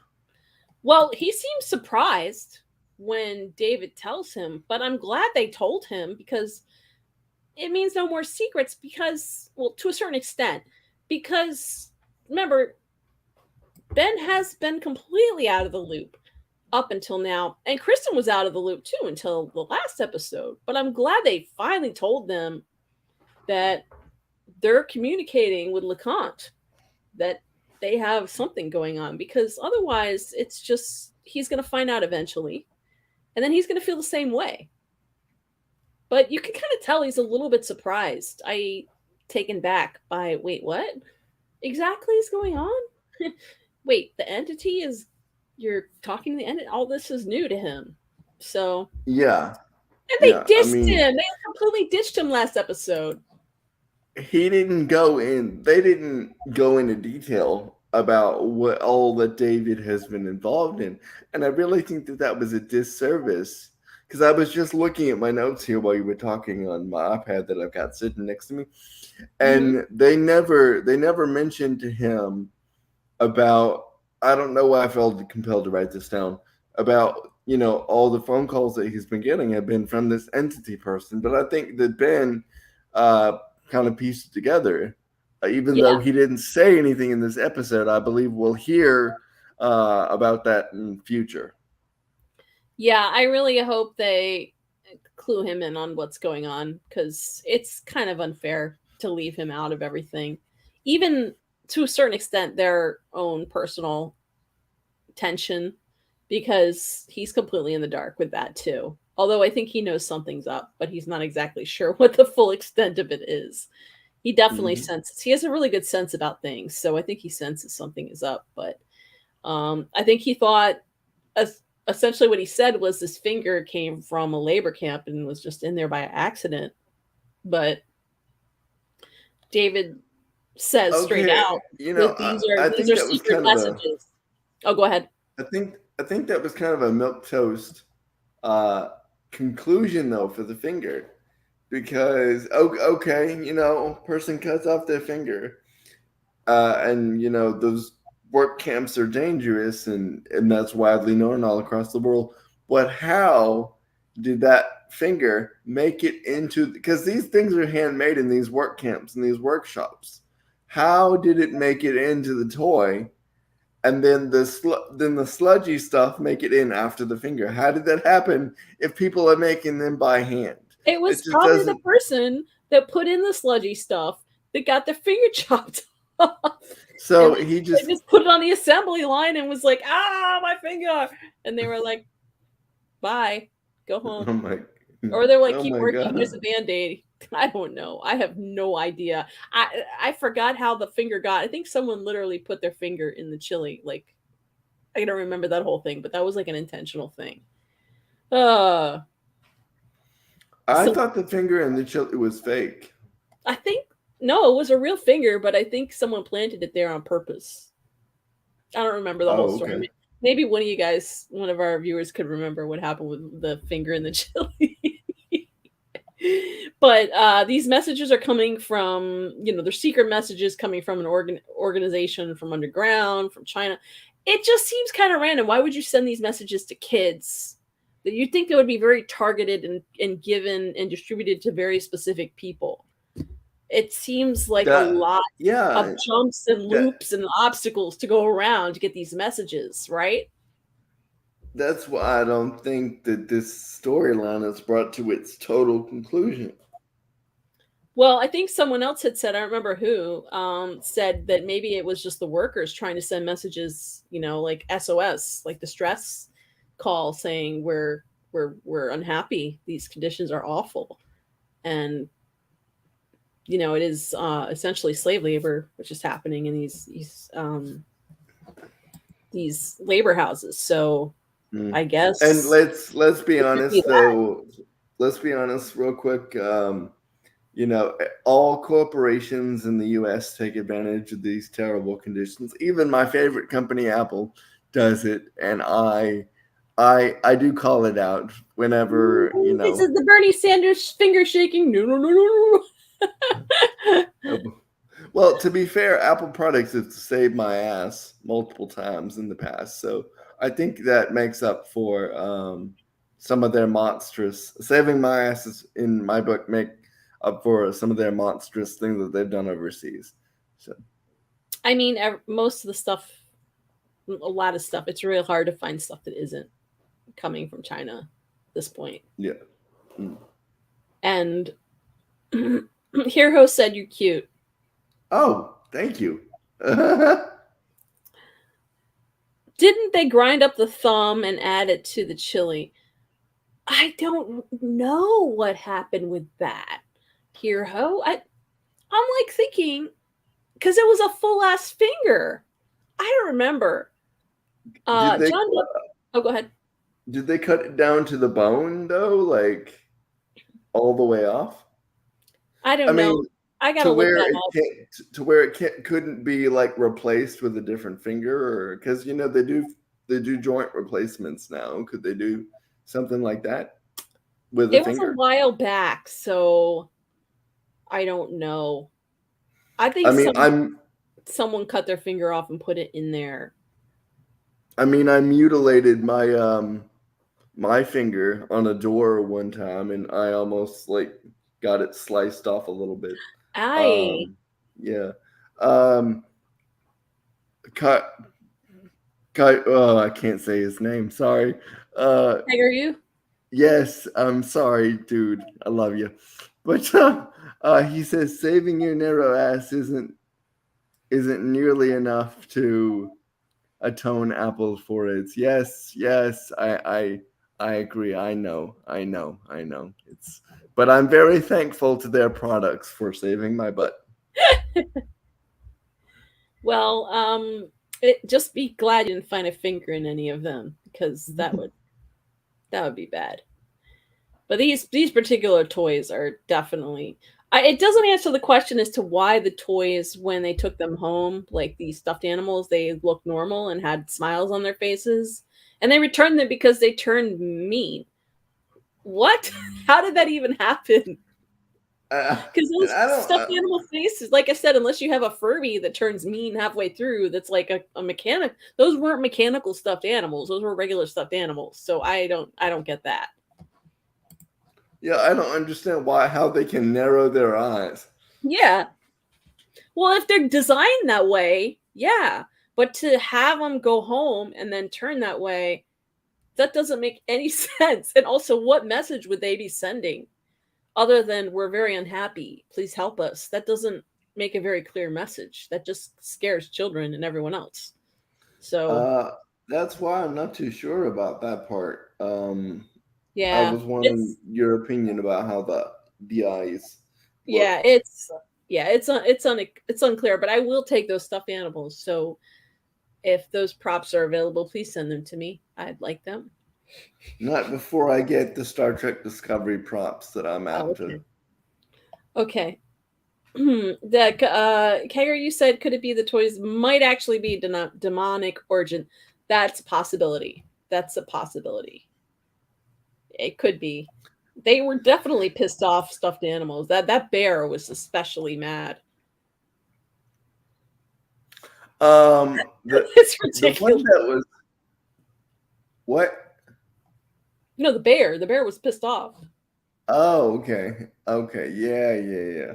Because you said it was pissed off, and then you said it's ridiculous. I was wondering which one you were referring They're to. all ridiculous. Um, The bear the especially. the bear creeped me out, but it looked like a panda bear, the one that made me have chills the most, I think. That one looked the most evil. It did. There was a It bear, a did. panda, and a duck. Sounds like This. Go go ahead. ahead. No, you go. Oh, yeah, God, we're being spammed again. Oh, God. What? Who is love dating site? No. All right, they're blocked. Go ahead. So Kristen Okay. gets this call from a And I distressing call. bawled. I started bawling immediately. I was like, You oh, knew. God. You knew. Yes. I knew. I was like, oh, God, something's happened to her. Because he called her from her phone. Oh, Because okay. that's why she answered with the wife's name, because it came up as the wife's name because it's her phone. So okay, first of all, why would you be touching her phone? Okay, and second of all, you said that you're trying to help her, but she won't listen to you, and she'll only listen to Kristen. But that means you wanted Kristen to come over and catch you killing your wife. Yeah. Yeah. I knew something was bad, but I didn't think something was wrong. I didn't think something was I didn't expect what we got. But Oh, you I knew. was sobbing at this point. Yeah, I was like, I was a mess. And when she approached the door, I was like, turn around and leave, because I was at the point where I thought he was gonna try to kill her too. I had a feeling we were going to see the aftermath because it was set up that way when But she this first is came a in. this is a streaming service, though. I was kind of disappointed that we didn't see the wife's dead corpse. I think it would Because have been too much. oh, you think so? Yeah, I think it would have been too much. We saw just enough to be like, okay, yeah. I thought Do it you was have a like just screenshot? enough. Do you have a screenshot of Kristen's face when she saw? I do. We'll get to that. But before Okay, we I need go, to see that. there's another exchange with David and Kristen, and we have to talk about that. We definitely have to talk about that. She Also, says, Kegger, "I love you." just so you know, Kegger, you said, "I'll glad you send you any demonic stuffed panda bear." Yay! Touchdown. I don't want one demonic. I just want that's pissed off because I think it's funny. No demonic, just pissed off. I do have because we used to do the Nosferatu recaps. They had the snowmen that were evil vampire type snowmen, and they had blood, like you know, coming down because they had these really horrible fangs. And Oh my god! I painted one. I went and got like little crafts for like Christmas shop stuff because it's Christmas theme. And I painted one and I made one into an ornament and I put it on my tree. I was like, this is cool. But then, like, after Nosferatu was done, I was like, this is really creepy. I don't know if I want this around. It's creepy as hell, but it's pretty awesome. I'm pretty happy with how it came out. And then there's Do you another one that was, still yeah, I do you still still have it. have it? It's on Oh my my Christmas god! I box. have to There's see another it. one that was like a snowman, like a little wooden cutout, and I painted him too to look like that. But yes, so we have the part where Kristen says, yeah, the three words. Although she specifically said friend, she said, I love you as a friend and someone I could talk to, but she didn't say, she was going to say something else, but then she stopped. She's like, I'm going to stop talking. Yes, and I have a feeling I know what she was gonna say. She was gonna.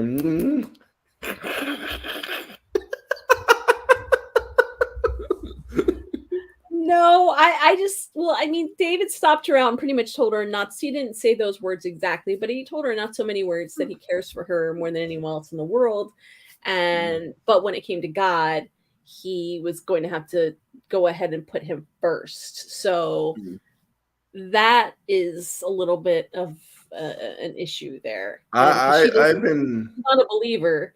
And she yeah. says straight out, I don't believe. So I've been I told by that. I've been told that before by one of the females that I dated, and I didn't like that very much, and that's why she's an ex.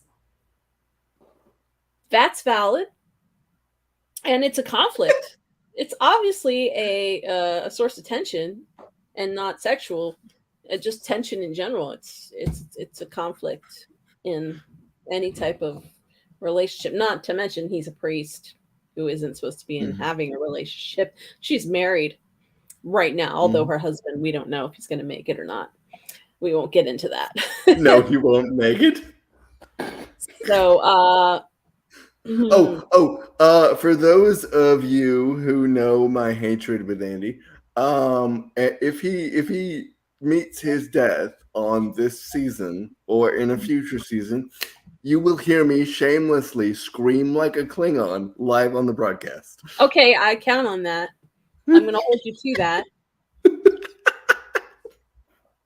I'm going to take a clip from our stream and I'm going to record it and I'm going to put it up separately. All right, we'll do it. Do it. I'm going to do it. Okay. Kager, you said David should have seized the moment and pulled Kristen back and slipped her some tongue before sending her off in that good night. No, he looks very sad because she poured her heart out to him. And then she breaks down and starts crying and says, oh, I gotta go. I shouldn't say anymore. I can't tell you anymore. I'm very hurt. And I love you. And, as a friend, and also I gotta go. That's what it was. That's basically what she said.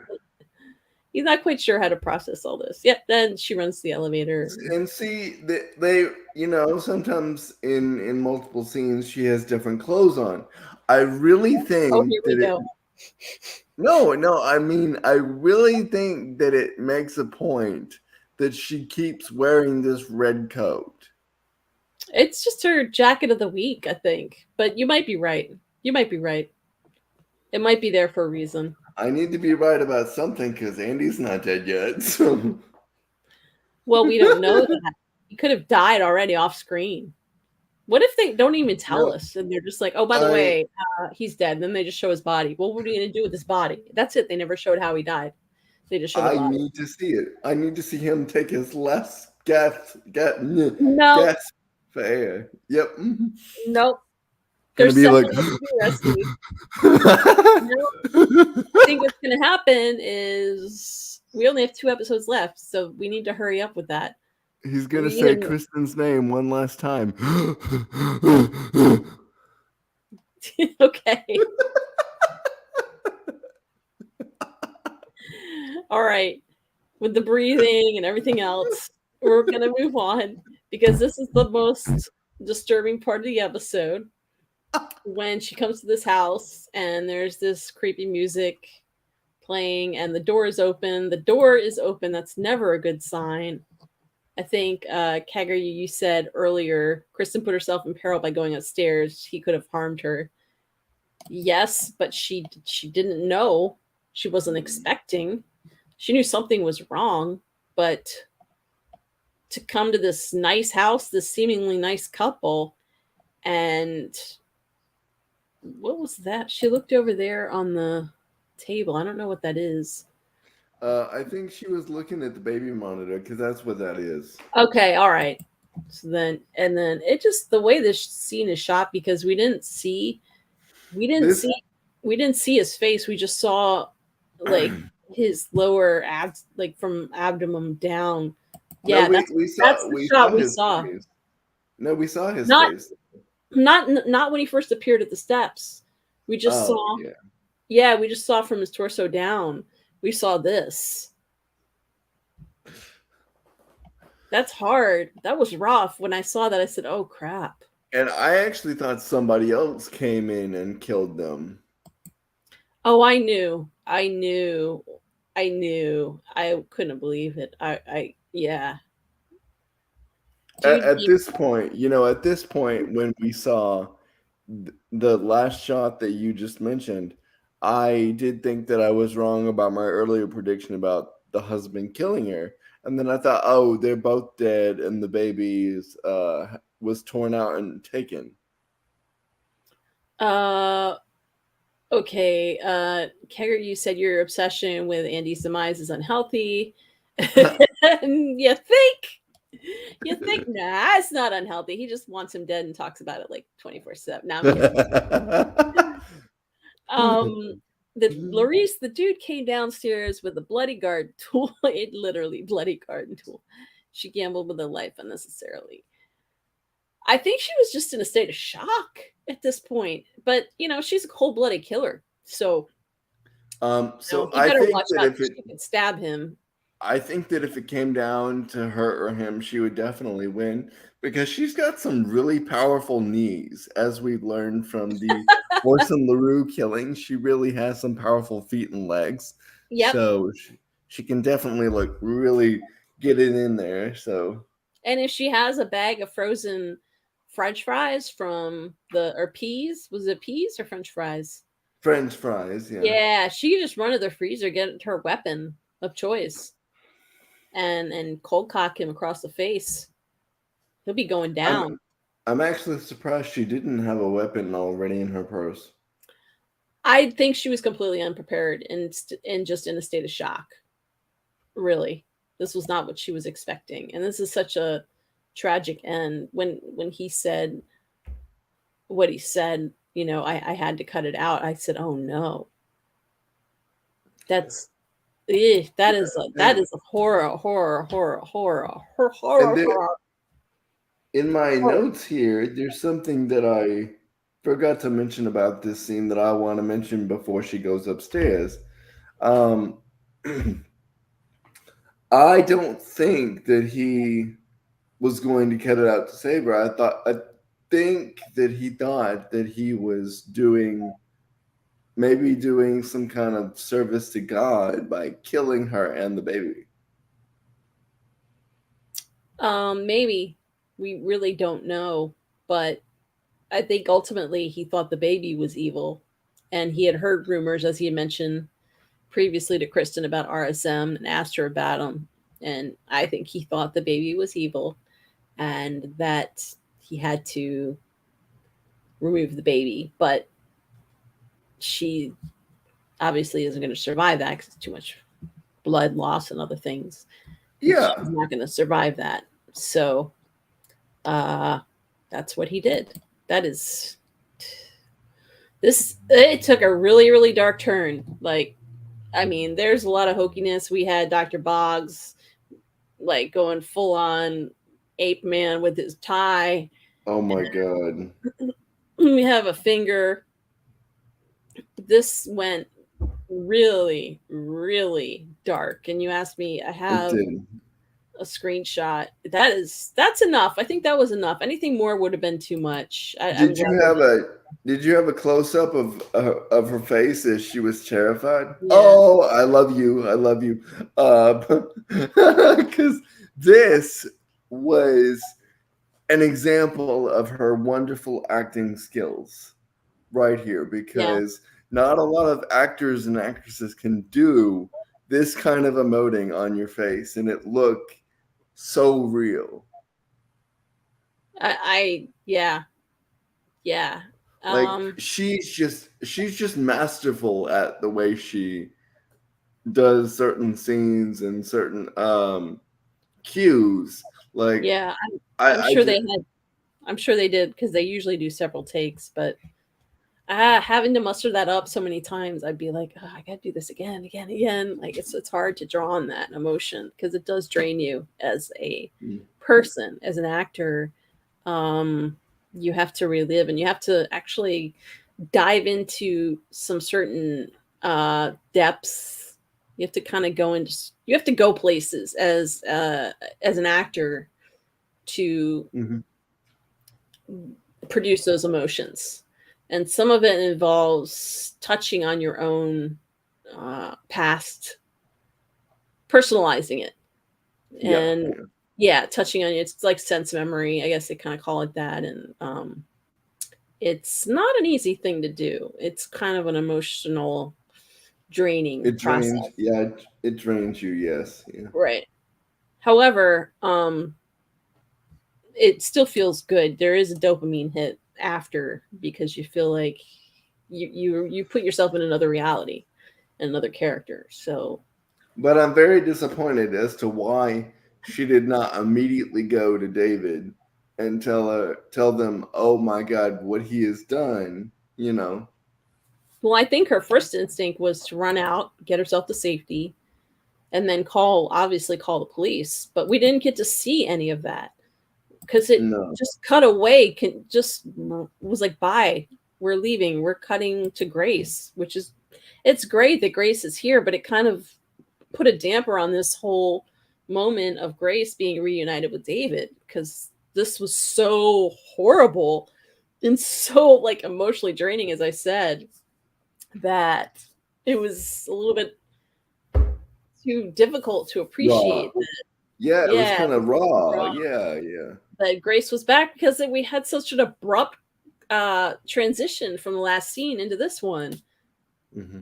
She was screaming in horror, and to have that, it's I wasn't ready to move on to this next scene. I wanted to see the aftermath of all of that. We didn't get to see that, and I really hope we see that next week. I hope they don't completely move on because They will drop it. They will drop it just like they no, did the killer. Yes, that's what they no, do. no, no, no, no, no, no, no, no, no, no, no, no, no. Yes, yes, Better yes, not, yes, yes. because that was Kristen's egg. That isn't something you just forget about. No, I mean they're not gonna drop it as in a sense of erasing it from the storyline. They're gonna drop it as in they're not gonna mention it. Uh, this X Files playbook. We're gonna pretend this didn't happen. I can't. I Well, need something. I need something more than what they gave us because that was not enough. It was like the scene well, ended in the middle of the scene. how would you feel complete though? I'd like to see what happened. Did they arrest this man? I hope they did. Does she ever tell David and Ben? She's gonna have to tell Ben because she told Ben what was happening with the egg. She's gonna have to. This is a lot for Kristen to deal with. This is a huge traumatizing event. especially because that was her egg. So that's personal. It wasn't just some woman or case that they were working on. And she genuinely liked the woman and bonded with her. Yes. So that Yeah, I is, mean, I and liked her she too. missed, She yeah. was, yeah. And She actually, she wanted to be a mother and she fought to be a mother. And yeah, then her husband unilaterally decided to take that all away by killing her. yeah, it's just disturbing, extremely disturbing. And And I'm sorry to interrupt you, but what I no, think go ahead. about is when somebody murders another person, and commits that heinous act, you've taken away all of their freedom because you've killed them. And he essentially made that choice going, oh, I think her baby's evil, let me kill the love of my life. Like, who the hell thinks like that? Well, I think Kristen's also going to have to carry a certain amount of guilt around because she sensed that something was off with him, and she even offered to get him help when he was But saying she didn't do anything at the end of the day. she didn't do anything, and she's going to feel like she should have intervened. She could have saved them because saying something's not right with him, and she didn't actually do anything to protect them from him when he was definitely showing signs of some type of mental breakdown and not being mentally well because he And obviously was thankfully we do not hear a lot of stories of that happening, of spouses breaking down and killing their pregnant wives or girlfriends. Thankfully we do not have that problem, or not a widespread issue. At least I haven't heard anything about that uh, as of recent. Have you? not. It does happen. I haven't heard anything lately. I remember the Scott wasn't the Scott Peterson case. I remember that was huge. That was a long time ago though. Wasn't it Scott Peterson? I think Scott Peterson. Yeah, that was pretty what monstrous. That was a what big deal. what did what did he do? Hmm. Yeah, he murdered his pregnant wife and child. Child, but there was some other thing. There was an affair involved. I don't remember the. I think I may have deleted it from my memories, but that was a pretty real life, true crime, as heinous as you can possibly get. Um, yeah, that was pretty. That reminded me of that actually, but it was a different situation. Mhm. Yeah, it's disturbing, beyond disturbing. But like I said, Chris is probably going to be questioning, could she have stopped this? Because I know I would be if this happened. I'd say I could have done something to intervene to save her. And How? And I don't understand how you could just kill someone you claim to love like that. How you could do that to anybody just confounds me. Not just as a not just as a man, but as a human in general. I don't he understand that. he was convinced that this baby was evil, and that's what he had to do because it was evil, and he was probably paranoid and had all kinds of mental issues that we didn't know about. And people who have mental illnesses, they normally manifest them before their wife, or girlfriend or such and such get pregnant. Yeah. So there had to be some sort of indication. Oh, this guy's a whack job. Let me not have a child with him. Yeah, I don't know. We didn't get into that. That's why I'd like to get a little bit more of a follow up than what we got because that's a lot to unpack. That's a whole lot, and I'm like, oh, they can't just ignore this. We need to talk about this. Well, they're gonna be doing. Sorry to rain on your parade, but if they go by what they've been doing, they're gonna not mention it again. Mm, well, I hope you're wrong, but you're probably right. It's like if you're wondering why I'm laughing, it's not like even a real laugh. It's like a cringe laugh. Like, huh. Um. So, moving on after this, like I said, it was a very abrupt transition because we see that image of Kristen terrified, screaming, and then it just cuts to Grace. It's like, wow, Grace is back, and David finds her, and hey, they're reunited. This is a happy ending for this storyline, or we think.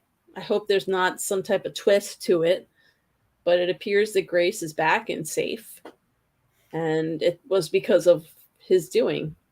She was out of China way too quick, in my opinion. Like, it doesn't it doesn't take that quick to get them out. I mean, it takes time, you know. Yeah, but it's a TV show, so everything's kind of got to suspend your disbelief a little bit for time purposes. Yeah, Because but it's a TV sometimes show. I'm a little bit disappointed that things aren't accurately portrayed when it comes to some, like the Game of Thrones, a timeline of Daenerys getting to Jon and the others when they were beyond the wall. It was supposed to take her what 2 weeks to get to them, and it took her like what 7 hours. Yeah, yeah, So not realistic for me. Sorry. yeah. I understand that. Kegger, you said the actress Vera Farmiga is also a great actress who can convey emotions very well. She is amazing. She is just great in everything she does, and I love all the Conjuring movies. But I really liked her in Bates. She's the best. She was in Conjuring. Yeah, What she's was she in Conjuring?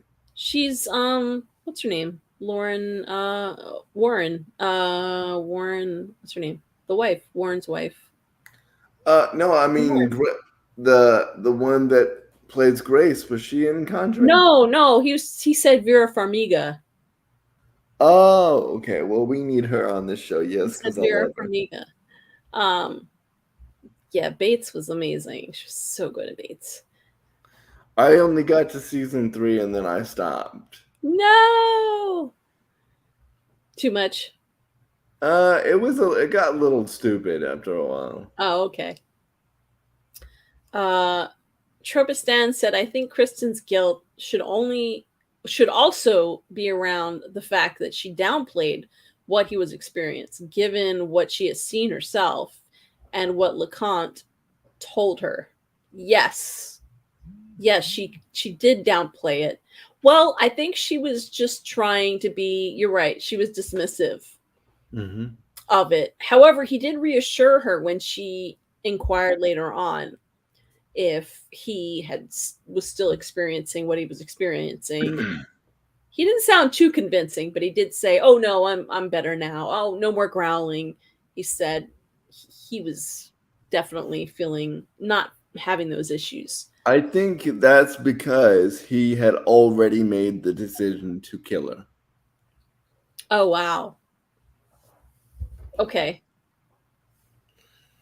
Wow. I mean, if you think your husband's crazy, I'll get you to safety. Just let me know. You know, just like Well, the wife mentioned he's the one that's kind of off. That's why she went out to talk to him, and he's like digging up all these flowers with what would later be the murder weapon. But the way he was going at the ground, it looked like he was practicing for something. Yeah. There was foreshadowing there that I did not pick up on. So I'm kind of like, I can't believe I missed that. see, if I had said that earlier in our Twitter chat, you would have been like, no. I know. I know. I totally would have not. I didn't see it coming until that phone call, until she approached the house. I said, "Oh gosh, this is not going to end well." I knew it was going to, they were going to be dead. Mhm. Like my my sister's husband, my sister's new husband, tells me I call him new. They've been married for a few months now. Uh, but I knew he was. A few months is new. he often tells me that I'm a very emotional guy, and I am. I do cry a fair amount when there's something sad, even if there's like a TV show or a movie. But like I sobbed at this because this hit home for me with everything that's happening now, Yeah. and you can't help but feel empathy if you have a heart. I mean, some people don't feel empathy. Yeah. Well, remember Kristen asked Ben if that was something that could be somehow altered when can you take empathy away when you're genetically engineering your future sigil, whatever, house leaders, whatever you want to call ambassadors, sigil ambassadors. Can you take empathy away? Kangaroo said Grace and David wouldn't make a bad looking couple. No, I agree. No, they wouldn't. Tropistan, I would support that. I would support that that coupling right there. I guess. David's a priest, so there's still that lingering issue. I think you already know I don't care. Well, if he's not going to be a priest, he should go and take a job at a church in another denomination that allows their ministers, priests, pastors to marry, and then I he still can still preach the word and get married. I still think he should have left to go to that guy's church. Yes, the Progressive Church in Brooklyn. I think. Yes. Yeah. And he could still have sex with Kristen and be a priest. Yep. Yeah, that was a much cooler church. But yeah.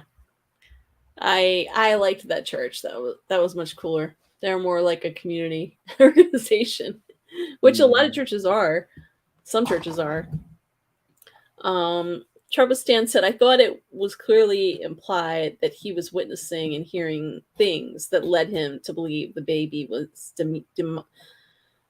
demonic and he couldn't handle it. Yes, it was definitely implied, but it wasn't clear how far he'd go until those last few moments. After that, we didn't know he would do that. That was oof. But this show doesn't shy away from that stuff.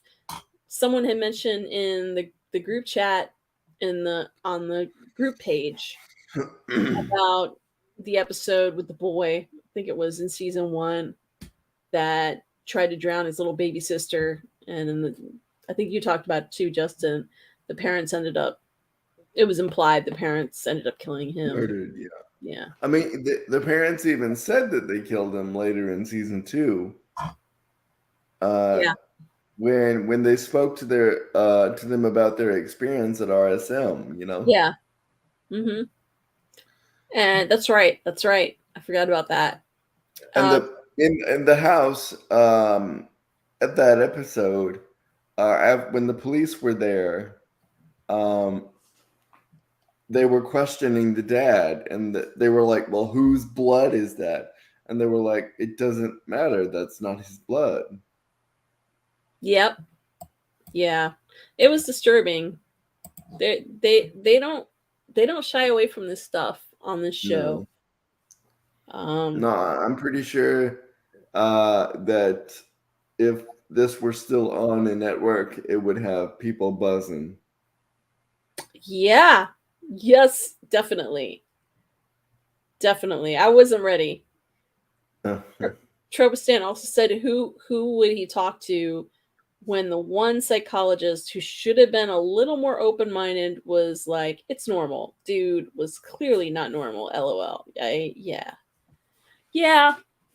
I think Kristen might have been in a little bit of a state of denial because of all of the dreams that she was having and her own fears and her own terrors about the baby being, I mean, she dreamt that this baby was in a car seat and she was nursing it, and it was this little disfigured demon baby. And she wasn't she did not feel shame about whipping that boob out to feed the demons.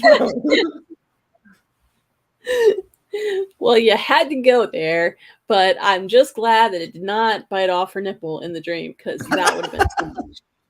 That would have been too much. Well, although I know the show, and I know they would go there. They could go there. So when I saw that happening, I was like, oh no, there's teeth on that thing. Ow. Okay, good. I was just waiting for it to happen. Like someone else said the same thing. It was not normal. But there was an element of Kristen that was in denial and avoidance because she didn't want to admit herself that this was a demon baby, something growling. I just think that the wife had I gas. just. I mean, your stomach growls; they make noise. Yeah, The guy's an like idiot. I have a dog and this relates to what we're talking about. I have a dog who that's a very small dog. And sometimes he eats like a madman, and other times he doesn't eat for 3 days because he won't eat. He refuses to eat. And when he refuses to eat, you hear his stomach all throughout the house. It sounds like a And demon. so, yeah, it sounds like a demon. So, how do you know she wasn't hungry? Come on. She probably was hungry. The baby might have been hungry. They might have both been hungry. If she's hungry, the baby's hungry. It's ridiculous. I don't know. It was implied that this was a demon baby too. There's just so many unanswered questions, but then again, it's kind of in the show's nature to leave And things open ended. and I They want and I us to draw our own apologize. I conclusion. apologize. I apologize if I went a little bit too far putting my dog into that equation with the stomach growling, but still. No, I mean it's your dog. Dogs make funny noises. So stomachs and other things. Well, that's the end of the episode, guys. Yeah. Yeah, and we enjoyed having you here with us tonight. Yeah, How we many went people? really long. How many people do we have watching right now? We have 12. Oh, well, hello and thank you for watching 12 people. We love having you with us each week, and we hope you'll come back next week for the next episode, episode 9. Yeah, 2 left. Yes, and we did not have a break this season, as I said we wouldn't, because they labeled it differently on the Paramount Plus app. Thank goodness, to clarify for people. Thank God. Yeah, because they got an earful from me last year when they pulled that crap. They said, "Oh my God, this Justin guy, we can't do that because he won't shut up, man. This Justin guy won't shut up, man. So we gotta make sure we don't take a break because otherwise we're gonna hear it again. I can't deal with that." There's a running joke in my house that whenever I call customer support, they draw straws as to who's going to take my calls. Oh, I'm gonna start calling you Justin Karen. Karen Justin. We gotta get you a nice blonde wig. Oh God! Like the one with the short hair. Just send me yours. Just send me yours from the TikTok videos. I've got several. You have like 5 different Karen wigs. I have 5 different Karen wigs, depending on my mood. I want you to send me the one where you did the anti-vaxxer video where you that one. to be in it. Yeah. Oh yes. Well, you know what? That one, I'll see if I'll find another one like it because Halloween's coming up, so there'll be a whole bunch of wigs everywhere. I can't wait. I can't wait to start buying stuff for Halloween. At some point on one of my streams, I'll go through all my costume stuff because I have an absurd amount of costumes and wigs and other things. So I can't wait. Well, as Larice said, we will have a continued stream every Sunday, even after Evil Season 3 concludes. Yeah. So please come join us for that. Same day, same time. Different discussion each week. I assume me and Larice are going to talk about that and nail down the details and get it to you. And yeah, steady stream of content. So it's going to be really exciting. I'm super pumped for that. Yes, I'm excited too. We have gone 3 hours and it doesn't even feel like it. Like it feels like I don't know. I feel like it was like an hour, but we've gone like super late. But thank you guys for joining us, and we'll see you guys next week, same time. Live long and prosper. Oh, and before we go, I would like to pay homage to Nichelle Nichols. Yes. The Star Trek icon that played Lieutenant O'Hara, communications officer on the original series, and human rights icon has passed away. So yeah, I saw that. Yeah. And it's very devastating for me, and I had to keep it together several times during the broadcast. So there's that. I'm so sorry. No, it's so sad for the Star Trek community and just the general community because, like you said, she was an activist and everything. And I had so many friends that had met her at Comic Con. They all were putting their post pictures at Comic Cons. They all were posting their pictures of with her from all the different times they met for Comic Con, pictures and meet and greets, and there were so many. And there was one even just a few years ago that I think I went to, and there was one with I was there because David Duchovny and X-Files maybe like 3 or 4 years ago, and he took a picture with her, and someone posted that. I saw that too. So yeah, he went and took a picture. So I thought that was sweet. And then I have a few other friends that had Comic Con pictures with her, and I thought that was really nice. And if rest in peace. If you're looking for rest in power, yes. And if you guys are looking for any type of documentaries starring her, there's one on Paramount Plus. It's called A Woman in Motion. It tells you how she shaped the world of space travel through her work on Star Trek, and how she influenced Congress to pass a law mandating that NASA include women in their astronaut program. So she was the reason why women are allowed in space today. That's so awesome. Yeah, that's super awesome. Yeah, I'll have to check out that documentary too, because that sounds like something I need to see. But then we'll have a few different topics that we can chat about. We're gonna bounce around and figure out, like he said, solidify what we want to do. And I'm sure the next 2 weeks we're gonna need answers. We're gonna have to find out what happens with Andy. We can't just end this season in limbo with Andy in Leland's freaking meat closet, whatever you want to call that. If it ends without a resolution, I'm gonna be upset, and Justin's gonna be upset. So let's get this done. The next 2 weeks, come here, same time, same place. And guys, if you're not subscribed, make sure you subscribe with the notification bell on, so that you get notifications when we're going live. And occasionally I'll post shorts. Some of them have to do with evil, some of them don't. Some of them random. But and follow us on Twitter to get regular updates and know when we're about to go live and all that stuff. Yeah. But thank you guys for joining us, and everyone have a good night. Have a good week. Bye. And we'll see y'all next week. Bye-bye.